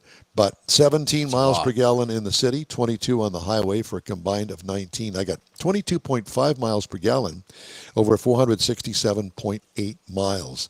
What could use improvement? The transmission downshift is slow to meet our needs. It needs more revs to be able to do that as well. So I think that they need to do a little bit more tweaking on the transmission. Ride and handling, smooth ride, and despite its size, easy to maneuver in the grocery store parking lot. What could use improvement? Nothing. We didn't take it off-road, but the X-Pro does have off-road type tires on it and the Telluride height for off-roading. If you're into that sort of thing, I don't know anybody that goes off-roading in their a SUV. large vehicle like that. Yeah. So base trim price on this, trim price now $56,790. Prices tested $59,580. That's pretty expensive. But the base model price is $39,190. So you can get into one of these things for under $40,000. Competitors, Hyundai Palisade, $39,435 is where it starts. See, I had a question about that. Go ahead. Honda Pilot, $42,500. Honda's always been more expensive than most of its competitors. And the Mazda CX-90 is also a competitor. It starts at $38,800. When you said Palisades, I was thinking of the Palisades when I saw the back picture of that vehicle. Telluride Palisades. To me, they kind of blend together. And you also stated that it's up against competition of the Suburban. Is it that large? It says that it is. Wondering. It is. This is a big vehicle, and it's called a standard SUV, which throws it in the same category as a Suburban. That too is a standard SUV. I would think Tahoe, but Suburban is a big truck. It's big. Yeah. It's 3 rows of seating. Wow. So, and that's what this one has. Let's do your Motor Minute there, sir. Sure, I've got one. So have you ever wondered why they drink milk at the end of the Indy 500? Yes. Well, Mike was asking the same thing, and I'm here to tell you. The iconic moment of the Indianapolis 500 winner drinking milk in Victory Lane is a long and colorful history that began in 1936. A gentleman by the name of Louis Mayer, then a regular buttermilk drinker from his childhood out of Yonkers, New York, won his third Indianapolis 500, becoming the first driver to achieve this three-peat. Exhausted after the 500 miles, he sat up on Victory Lane in the car, raised 3 fingers on one hand and a bottle of milk in the other, and drank the milk. The scene was captured at a movie milestone moment, and the footage was later seen by the dairy industry executive who requested that milk be made available to every future winner of the Indianapolis 500. Well, Wisconsin may be the dairy capital of the world, but they also have cows in Indianapolis, right. too. In 1936, the moment was unplanned, but it stuck. Winners of the 1938 and 41, again in 46, with a World War II hiatus, drank milk in Victory Lane. Meyer had repeatedly sipped milk after the 1933 win, but in the 30s, they weren't really doing that as a tradition. But in the 50s, the milk ceremony had become a staple of the Indy 500. Today, it's one of the most recognizable sports traditions, with the Indiana dairy farmers playing a central role. Since the 2000s, 2 Indiana farmers would request either a rookie or a veteran to present the ice-cold bottle of milk to the winning driver. The drivers polled before the race choose either whole milk, 2%, or skim. No mention of powdered or breast. The tradition has become more than a drink. It's a symbol of agriculture, family farming, and the connection between motorsports and the dairy industry. Even when drivers break the mold, like Emerson Fittipaldi in 1993, he drank orange juice, sacrilegious. Milk remains the centerpiece of the celebration. In short, the Indy 500 milk tradition began with a simple personal choice by Louis Mayer in 1936, was immortalized in a newsreel, and has since grown to a 90-year-old celebration at Indianapolis 500. Breast milk. I'm going to go ahead and I didn't let you slip by with that. No, okay. Just making sure you were listening. I was. And I'm going to do some other Indy stuff leading up for next week as well. So, big event. I love Indy. Indy's fantastic. I'm taping the qualifying right now. They ran full practice this morning. I've been watching it kind of segmented throughout the week, and it's fantastic. You haven't had any wrecks? A couple spins, but nothing major. Okay. Last year, the pole winner was at 234, I think, and yesterday they were clocking about 232, shutting it down because of wind and things like that. So very, very cool. Yeah. Well, I noticed that somebody ran 240 in one of the straights. Yeah, and they backed down because they said the car was not where it should be. Yeah. Yeah. At 240. Well, you're coming out of one turn and you're looking down. Even if when you go into the short chute between 1 and 2 or 3 and 4, you can see the flags, and that's what they look up at the flags to see where the wind's blowing. You ever been to any race? I've not to the race, but I've been to the track. In between races. Same thing with Daytona, but we're actually in Miami for the NASCAR race. But anyways, Indy's fantastic. I love it.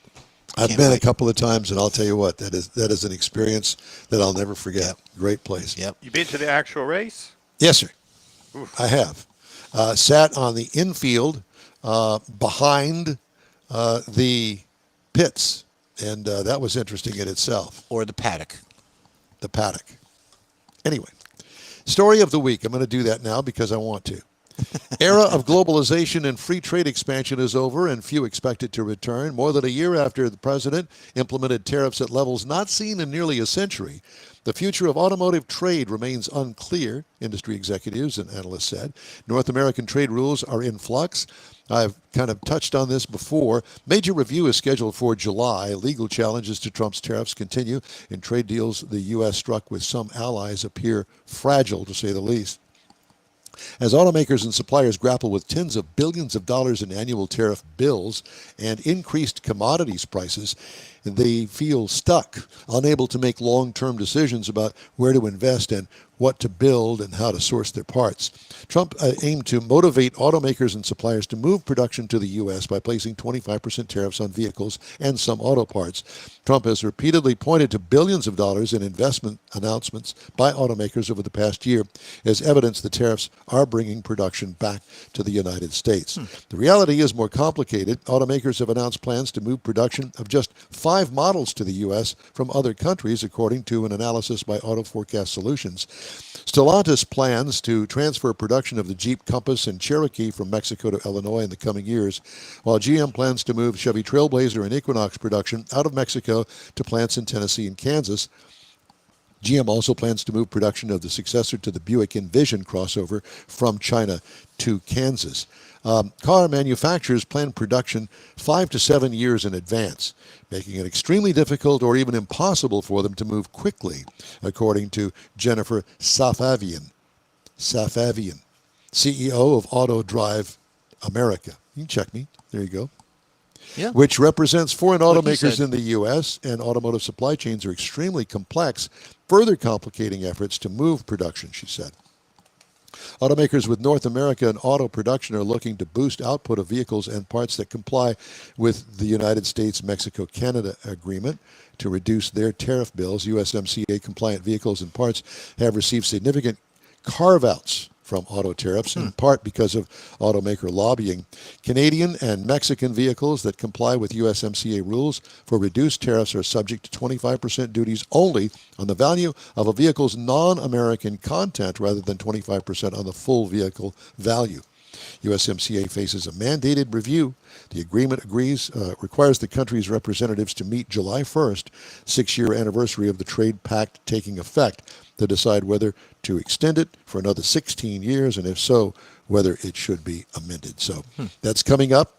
And of course, once they meet and decide, we will have the latest for you here on the In Wheel Time Car Talk Show. I was going to say the radio Car Talk Show, but we're not on the radio. Stay tuned. Yeah, which is good and bad. Radio's gone down the toilet. But another subject for another day. Hey, if you'd like to get in touch with us, send us an email. The address here is info@inwheeltime.com. We are back right after this quick break. Stay with us. Your car is a direct reflection of you, so don't be satisfied with color fade or a dingy, dull appearance. Get rid of those terrible automated car wash scratches. Gulf Coast Auto Shield is your Save the Paint company. John Gray and his team of detailing experts can help your cars finish without a full repaint. Searching for real experts in window tint or windshield protection? Gulf Coast Auto Shield. Dash cams, radar detectors, Gulf Coast Auto Shield. Got a new car? Get it protected as soon as you take delivery. If you don't know which of the multitude of protection products to go with, John Gray will give you an honest opinion and won't sell you something you don't need. John will help you understand the many options and pricing right on the spot. He's your guy to have your ride looking its best and protected too. See the state-of-the-art shop yourself. Free tours anytime. Gulf Coast Auto Shield is easy to get to, located just south of the Southwest Freeway on the Sam Houston Parkway. Gulf Coast Auto Shield, full-service luxury car care today and online at gcautoshield.com. Gift giving should be meaningful, and we have an idea. A hand-painted custom illustration of your car from one of the nation's leading artists. Now you can get one or a car show poster customized for you, a friend, or a loved one. Bill Seitz will be happy to guide you through the process. No matter what the day, birthday, anniversary, or any day, an Autographics custom illustration adds an extra touch of class to any home. Call Bill today, 832-922-0963. That's 832-922-0963. Yes, ladies and gentlemen, this is the one and only In Wheel Time Car Talk Show. It's award-winning. Just ahead, what the Hemmings auction car sold for, and recalls. Later, Jeff has the racing calendar, Mars has This Week in Auto History, and I'll have the stories making automotive news headlines. Howdy, along with Mike Out of This World, Mars. We always need more Jeff Zekin. I'm Don Armstrong. Glad you could join us today. David Ainsley taking a little break. He's gearing up for our big remote broadcast coming up in Granbury, Texas. That's our next remote. Yep. That's coming up in June. So we're about, June, next month, 1 month away. There you go. Yes, All almost right. exactly. So let's start with the recalls, shall we? Because there are always enough recalls every week to fill up an entire library. And it's not just one automaker, it's a lot of them. Mercedes-Benz front passenger seatbelt may not fasten. I guess you'll know that pretty quick, huh? Yeah, when you get in. CLA 250 Plus, that's an EV, and the CLA 350 4MATIC, also an EV for 2026. A rear bench seat may be missing seat legs. Well, I guess you'd know that pretty much once you sat down on it and you're sitting on the floor. Missing seat legs on the Ram ProMaster van 2026. Okay, you got your back seat, you got your back bottom seat. Okay, ship it. Yeah, that's it. Where's the legs? There's no legs. No legs. They're extra. Blank instrument panel display. Every Mercedes-Benz known to America. 25 and 26. There's too many to go through. Look at this. Look at how many there When are. you said blank, I thought it was a swear word you were blanking out. No. Oh, they do that Look blank. at that. Yeah. How many is that? 50? Something like that. Anyway, so my recommendation is if you own a Mercedes-Benz from the 24 to 26 model years, I would suggest that you go to safercar.gov, put in your VIN number. Yep. And if you don't know where to find that, it's in your wallet or online with your insurance man. Yep. And it's got the VIN number there, and you plug that in, and it'll tell you what is recalled and what is not. Now, rear view camera image may not display in the Tesla Model 3, S, X, and Y. There's several of them. From There's a bunch there. 17, and also 21 to 23 models. And the vehicle can exceed the speed rating of the tires in the Ram 2500 for 23 through 26. 2500, that's an E-rated tire. Or it could be an E-rated tire for commercial. Anything What over kind of- 2500, we would have a heavier built tire. That's strange. What kind Isn't of it? speed would that be rated for, Yeah. Jeff? I don't know. I don't know what the latest is, but if you got a big 250, 2500 truck, you're going to have a stout, more meaty tire, thicker, Sure. harder drive. To don't- to hold all the to hold cargo. and 2500, yeah. pull So, stuff. gosh, I don't know. So you're saying the tires aren't rated for 200 miles an hour on that truck? No, probably not. 200. Probably not. Yeah, I don't think the truck can do 200 Yeah. miles an hour. So did you hear anything there that was missing? Yeah, the F word. Yes, the F word was missing out of that. Ford did not have a recall this week. It's a bet. miracle. Their internet's down. Yeah, that's it. That's fake news. That is fake. That's fake news right there. Okay, He didn't use the F word. let's move on and let's do this week's sold cars from All right, Hemmings. let's get everybody gathered up. Okay. Gather around, everyone. Gather around. So first one up today. Now you're going to guess the price at what this thing sold for at Hemmings online auction. Okay. Look at that. This is a 1969 Chevrolet Camaro. Now, I don't know whether this is a resto mod because what does that say? 578. What? 578. 578. Let me tell you something. The Z28 in 1969 did not have a 578 offering. So this is a nor did it have a resto mod. 6-speed manual. So this is a resto mod. Okay, it's got the body, but it ain't got the guts. Now, if I'm going to spend any kind of money on a 1969 Chevy Camaro, it's going to have the DZ engine in it with a 4-speed manual transmission because that's the way the Z28 came back then. But that's just me. This is this. So how much do you think that the 69 Camaro Resto Mod sold for? $72,000. Jeff Heisman says 65,000.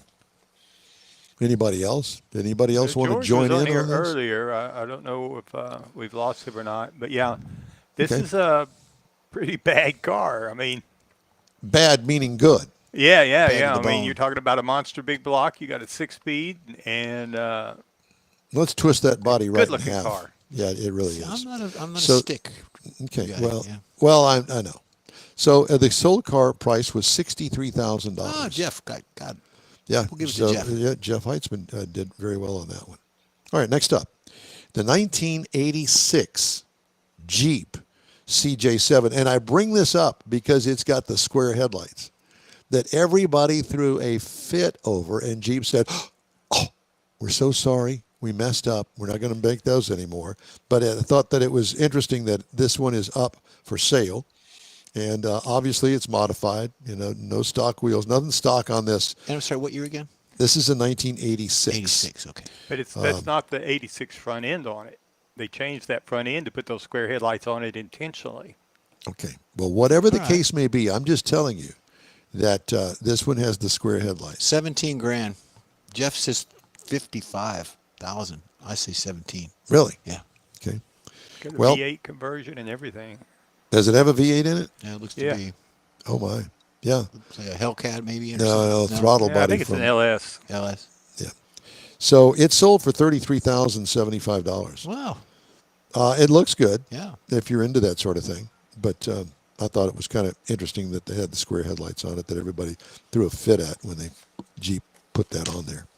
Next up, 1967 Ford Mustang.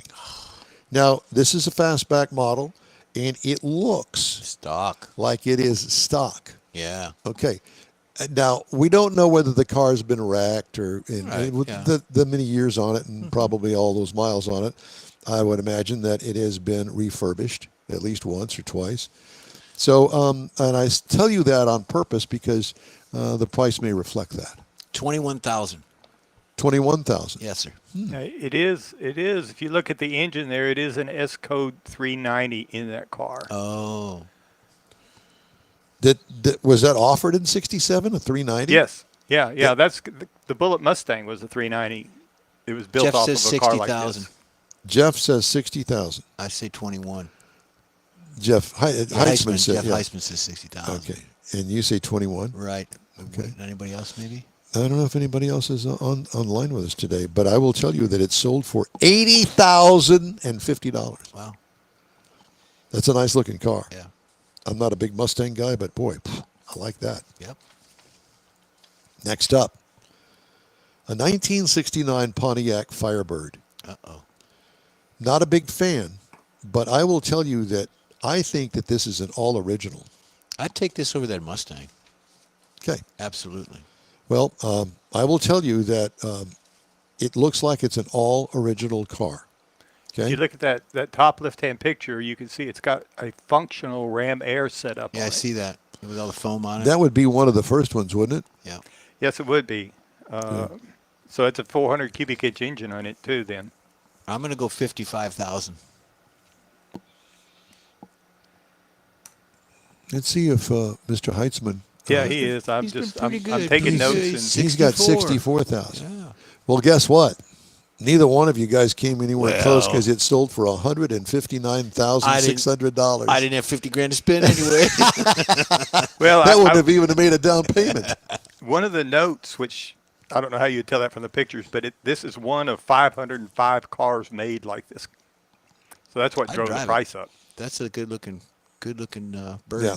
Boy, I'll tell you what, I don't know as if I'd even pull it out in the sunshine. I'd be with that kind of money invested in. Look at this. Okay, next up, a 1948 Lincoln Continental. This would be one of those Mae West or Yeah.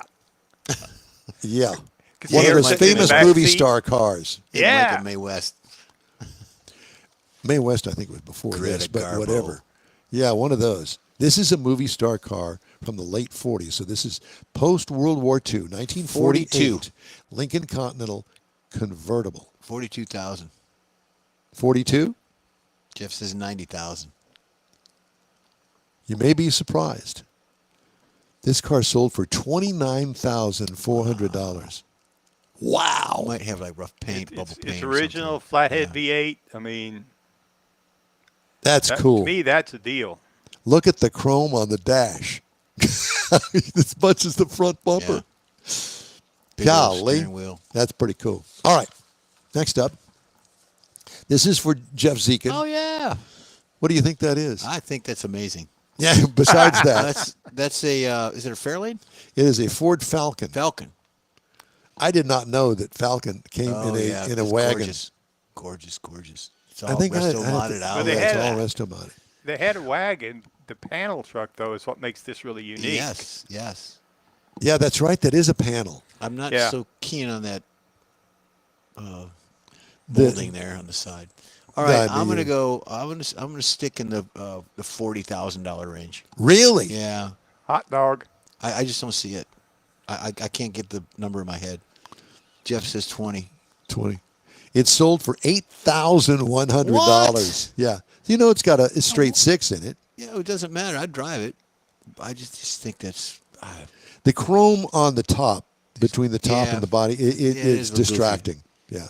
That's I'm not a big it's fan just- of the color. It's a either. modified wagon that they took and made a It's sedan lowered, panel out yeah. of it. but we don't see the suspension, so that could be hacked up too. Well, if you really want to know the truth, it's riding on a Lincoln Continental chassis with a 50 V8 on it, which you can't see in the pictures by any means. And it went for $8,000. 81. $8,000. Yeah. $8,100.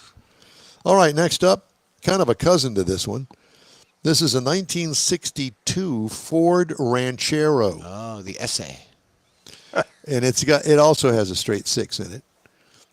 It's petty blue, and I'm sure that Ford has a paint color for that. But whatever, you've seen them a billion times. All right, since the other one went, and that was a little bit better pick on this is more original. I'm going to go $6,000. $6,000. So there you go. What does Mr. Heitzman say? He's coming in at 11 11,000. grand. 11,000. Okay, you ready? Yeah. This would be something that Heitzman would buy. 112,000. It sold for $8,500. Hey, And it's an automatic. thank you. Is it an automatic? It's got a new Yeah, battery. yeah. I had to look really close at the pictures, but there's not a third pedal in there. And there's this, so it's not like a 3 on the tree then. No. It's automatic. I'd drive it. So that would be a 2-speed automatic. Be my Oh, guess. I'd be pretty sure. I'm not sure about a Ford in 63, too. Or Yeah, probably. 62. Yeah, it'd be a 2-speed automatic. It's probably the same out of the Mustang. yeah. Yeah, probably so. you're probably right. But this Mustang didn't come along until 64. Right, but it's, yeah. It's the same setup. Yeah. All right, and finally, our last car today is going to be a 1997 Mercedes-Benz SL 600. Check that against your recall. Why do you say? Ooh, Yeah. it's got a phone in it. Ooh. Does it have a Yeah. fun? It's Right, got a a fun. phone. Oh yeah, a built-in fun in the center console. Now, what And- kind of intake manifold is that? That sketchy. is a V12, 6.0 liter V12 engine. My God, And the year again? this is 90? a 1997. 97. That thing's got some torque. Got a All drop right. top on it. Whew. 21,000. 21,000. Yeah, I'm not a Mercedes fan. I'm not either. But see, here's another one that we're trying to get Heitzman to spend 42 for Jeffrey. get into the car business. He'd look good in that. He would, He would. and he'd be the talk. He'd be the talk of NASA. Yeah. So, and he says 42,000. Yep. Well, guess who won this bid? Nobody. That would be Jeff Zekin Uh-oh. for the price of $20,475. So Yeah. you're almost spot on. Almost there. But can't you just see Heitzman rolling down NASA Road 1 with that phone cord hanging down while he's talking to nobody, but Yes. he's looking cool with a drop Yes. top? Yeah. Talking about his investments. Yeah. And buy, sell stuff. Well, when you drop the top, it's got like a tonneau behind it, or the windscreen. Oh, yeah. Yep. The windscreen. behind Yep. it. You got to have all that. You know, it'd be really cool if that was like an estate sale and the car only had like 12,000 miles on it or something. And it was It looks $4,000. like it's all stock. Yeah. Oh, yeah. Yeah, it is. It's what I remember reading in the notes. You know, that's the reason the phone and all that stuff's still in it. That's very cool. All right. Just ahead, we got the racing calendar, and Mars has This Week in Auto History, and I'm going to bring you some more of these auto news headlines that I think that you'll enjoy. The Unwheel Time Car Talk Show is back in a flash. Your car is a direct reflection of you, so don't be satisfied with color fade or a dingy, dull appearance. Get rid of those terrible automated car wash scratches. Gulf Coast Auto Shield is your save the paint company. John Gray and his team of detailing experts can help your cars finish without a full repaint. Searching for real experts in window tint or windshield protection? Gulf Coast Auto Shield. Dash cams, radar detectors, Gulf Coast Auto Shield. Got a new car? Get it protected as soon as you take delivery. If you don't know which of the multitude of protection products to go with, John Gray will give you an honest opinion and won't sell you something you don't need. John will help you understand the many options and pricing right on the spot. He's your guy to have your ride looking its best and protected too. See the state-of-the-art shop yourself. Free tours anytime. Gulf Coast Auto Shield is easy to get to, located just south of the Southwest Freeway on the Sam Houston Parkway. Gulf Coast Auto Shield, full-service luxury car care today and online at gcautoshield.com.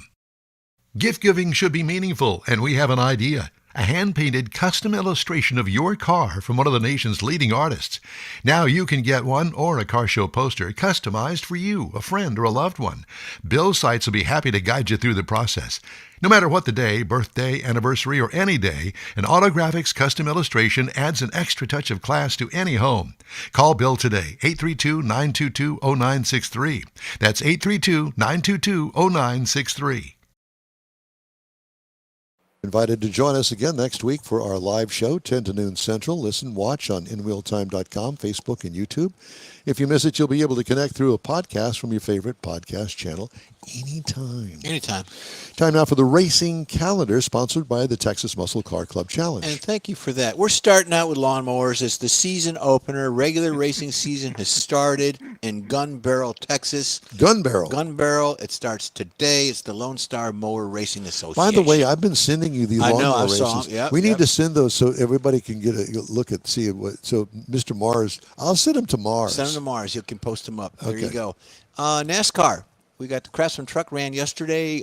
Kyle Busch won that race. He's actually the leader in laps in truck racing. Over 1,000 laps led. So that was yesterday. And then you've got today at 4 p.m. on the CW. The CW channel is Dover. That would be the O'Reilly. Here in Houston, that'd be channel 39. Correct. And then tomorrow you've got the All-Star Race, the 17th. It's also 3 p.m., and that's on FS1. Boo. Not many people have that, so No, take a hell look no. at that if you got it. NHRA, I saw a little bit of the qualifying yesterday. It was okay, I guess. The Gerber Collision and Glass Route 66 NHRA National presented by Peak. With, Route 66, that's up in Chicago. Yep, that's in Joliet. So after the race, you can go visit the prison. Competing categories, a bunch. So go ahead and take a look at that if you got that channel.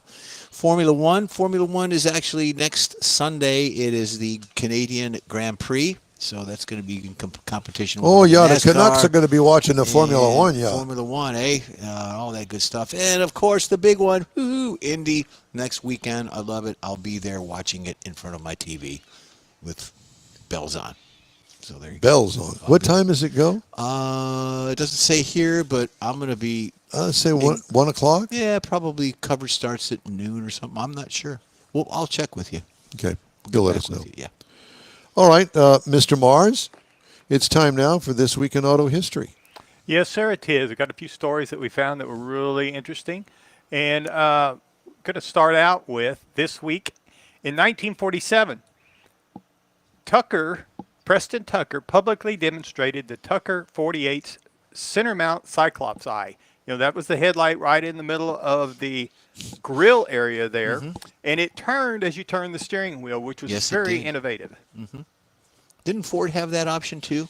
Studebaker actually built a car. There you go. Yeah. Yeah. So it was very considered very futuristic, and it was before all the adaptive headlights and stuff that we've got now, and a lot of cars we have now will do that, something quite similar. But they couldn't get it approved in several states. That wouldn't sell because of the safety features of it. They didn't like it. They said it wasn't good. They couldn't use it. Some of the other things that he came up with were the seat belts, padded dashboards, a lot of concepts that we now have that we take for granted that came out of that Tucker process. Then this week in 1962. Great year. Yeah. Parnelli Jones hit 150 miles per hour at the Indianapolis 500. Now, this was considered a sound barrier for race cars. They just couldn't get any faster than that. But he was driving the legendary Watson Offenhauser Roadster, and he actually went through and qualified at 150.370 miles per hour. Now, it proved that front-engine Roadsters still had a lot of life in them because everybody was starting to move towards the mid-engine type cars. And it was the first one to do that, and now it's pretty common. But it did change fundamentally the geometry of Indy car racing forever. Also this week, 1969, the Chevrolet Corvair met its official end after a turbulent decade. It was really launched as an engineering marvel, and it quickly became a political fall target. Everybody was after it for a lot of different reasons, but it was American-designed, mass-produced passenger car with a rear-mounted air-cooled engine. It's the only one. It could not overcome the stigma that was created by Ralph Nader's Unsafe at Any Speed book. And that was the version 1 car that they stopped building in 1965 and moved to this particular body style. Just thought I'd throw that in. Yep. Okay. Well, by May 69, sales of the Corvair itself, that they just couldn't sell them, and the more conventional Camaro was really taking over the spotlight anyway. Sales were blowing and going on that. So one thing about the final 1969 models, they're really considered prize collectibles for several reasons. There was only 6,000 of them made. They were several of the last cars were hand built because they already took them off the production line, but they were still building them in a special area offline at the Willow Run plant. Those are the cars that are really collectible. Okay. Then in 1973. Uh-oh. Yes, getting into the interlock. I did not know this, but they started doing the testing of the federally mandated seatbelt ignition interlock systems in the United States. So in other words, the safety feature was that if you didn't have your seatbelt on, you couldn't start your car. And it created a lot of problems. A lot of people thought, oh, it's a great safety idea, but they didn't work real well fundamentally in the real world. If nothing else, for example, a mechanic that needed to start the car so to work on it under the hood, well, there was a button under the hood so you could push it one time to start the motor from under the hood. If it died, then you were SOL. You had to get in the car, buckle up, and all that. He said SOL. He did. Yeah, sorry. Same old attitude. Yes. So it got to be a very controversial aspect of it because people were trying to buckle up the seat belts and set on them, and there was just all kinds of workarounds they were trying to do. And so they finally overturned it. That's why I guess I never heard of it because it didn't last very long. I think it was about a year, 18 months that they actually had this out there. And it just never did really get pushed out into the main market. Then in 2004, the Ford Mustang left the Ford River Rouge complex. That's where it had been built forever and ever, and since 1964. And that's where everything was built with the Mustang. But however, they took the final 2004 GT convertible, rolled off the line, and then they moved it over to the modern Flat Rock assembly plant. So 40 years, the Rouge plant had been defined as Mustang's blue-collar performance identity, and it just changed. They moved it on. And that was just some couple of things that we found interesting. There is one more thing, though. This right here. Jeff, this is for you. Thank you. This is a Buick Y Job. Yes, it is. So it was a convertible car that Buick made as one of their first concept cars that was ever built. It was designed by Harley Earl. Had the hidden headlamps, had the gunsight hood ornament, electric windows, wrapper. Had a lot of stuff on it, and he actually drove one of these until he replaced it with a 1951. But I just thought that is there's a lot of different things on that car that looked really good as far as the lines on it, much like a Accord possibly, the front end. I just thought it was a gorgeous car. And then whenever I found the name of it was a Buick Y Job. I just figured that was just right up your alley. Right up my alley. Yep, that's Few what things my we alley. found this week in automotive history. Well, I will tell you that there is some video or film of Harley Earl driving it, and he drove that thing back and forth to work. Didn't he have it made for himself? Yeah, I thought he had it made for himself. Could I interject one thing? I missed something in the racing.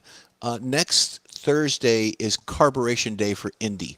And Carburation Day is where they run the Oscar Mayer Wienermobile race. So it's going to be the Wiener 500 tomorrow, next Thursday on Carb Day at Indy. It'll be Carburation Day. Carburation Day is what they call it. It's where they test and get their cars tweaked out. But they're going to have the Oscar Mayer Wienermobile 500. They did it last year. It was a great hit. How many Oscar Mayer Wienermobiles do they have? I think there's 4. There's either 4 or 5. 6. Is it 6? It might be 6. I think it's 6. Yeah. Wow. And I think it's sponsored by like Bob's Mustard Emporium. And you could get like a slather, a dollop, or a squirt of mustard free or something. You know, on the inside, and I know this for a fact, I got pictures actually. In the middle, they use like vinyl linoleum down there in the middle of the Wienermobile, and they have a mustard thing down the middle of it. Art teacher, Yeah. So very just cool. throw that in there. The Bob's mustard thing is. You thinking about buying a new car? Yep. Extended auto loan terms were expected to keep customers out of the market longer. Instead, they're doing the opposite, accelerating return cycles and creating tougher deals for finance and insurance offices. New data from J.D. Power shows 20% of all new car buyers return to market within 3 to 4 years. For buyers who financed with 84-month loans, the figure jumps to 45%. The dynamic is boosting showroom traffic, but it's also increasing the number of customers arriving with little or negative equity. Not good. For dealerships, that trade-off is paying out unevenly, depending on brand and customer base. 2025, 26% of used vehicle trade-ins carried negative equity, up from 24% a year earlier. Wow. Average trade-in equity slipped to $7,099, down $660 from a year earlier, according to J.D. Power. The decline is now the biggest driver of higher monthly payments and a key pressure point for finance offices, according to J.D. Power. March 26, 84-month loans accounted for 13% of all new vehicle financing, reflecting how common extended terms have become as affordability pressures persist. We've got more coming up on the In Wheel Time Car Talk Show. We're going to say goodbye right after these brief messages. Your car is a direct reflection of you, so don't be satisfied with color fade or a dingy, dull appearance. Get rid of those terrible automated car wash scratches. Gulf Coast Auto Shield is your save-the-paint company. John Gray and his team of detailing experts can help your cars finish without a full repaint. Searching for real experts in window tint or windshield protection? Gulf Coast Auto Shield. Dash cams, radar detectors, Gulf Coast Auto Shield. Got a new car? Get it protected as soon as you take delivery. If you don't know which of the multitude of protection products to go with, John Gray will give you an honest opinion and won't sell you something you don't need. John will help you understand the many options and pricing right on the spot. He's your guy to have your ride looking its best and protected too. See the state-of-the-art shop yourself. Free tours anytime. Gulf Coast Auto Shield is easy to get to, located just south of the Southwest Freeway on the Sam Houston Parkway. Gulf Coast Auto Shield, full-service luxury car care today and online at gcautoshield.com. Gift giving should be meaningful, and we have an idea. A hand-painted custom illustration of your car from one of the nation's leading artists. Now you can get one or a car show poster customized for you, a friend, or a loved one. Bill Sites will be happy to guide you through the process. No matter what the day, birthday, anniversary, or any day, an Autographics custom illustration adds an extra touch of class to any home. Call Bill today, 832-922-0963. That's 832-922-0963. Guess what? That's all for this week's In Wheel Time Car Talk Show. Be sure to check us out online at InWheelTime.com. We're always looking for new, informative, and great automotive things to bring to the global audience. If you have an idea, event, road trip, or tall tale you'd like us to feature, let us know. Our email address is info@InWheelTime.com. The In-Wheel Time video coordinator is We Need More Jeff Zekin. For booking agent, video editor Mike Out of This World Mars, and chief engineer David Ainsley, I'm Don Armstrong. Thanks for our weekly show contributors, Jeff Heitzman and George Skelton. And be sure and join us for the 51st Annual Lone Star Street Rod Association State Run and Show, June 13th in Hewlett Park in Granbury, Texas. In Wheel Time, we'll have a bonus hour show that weekend. It's always fun. We hope you join us again next week for another live edition of the In Wheel Time Car Talk Show from our Dual City Studios, 10 to noon Central Time. Mark it down on your calendar. Check it off there. Hey, have yourself a great, safe weekend. So long for now, and we'll see you next weekend.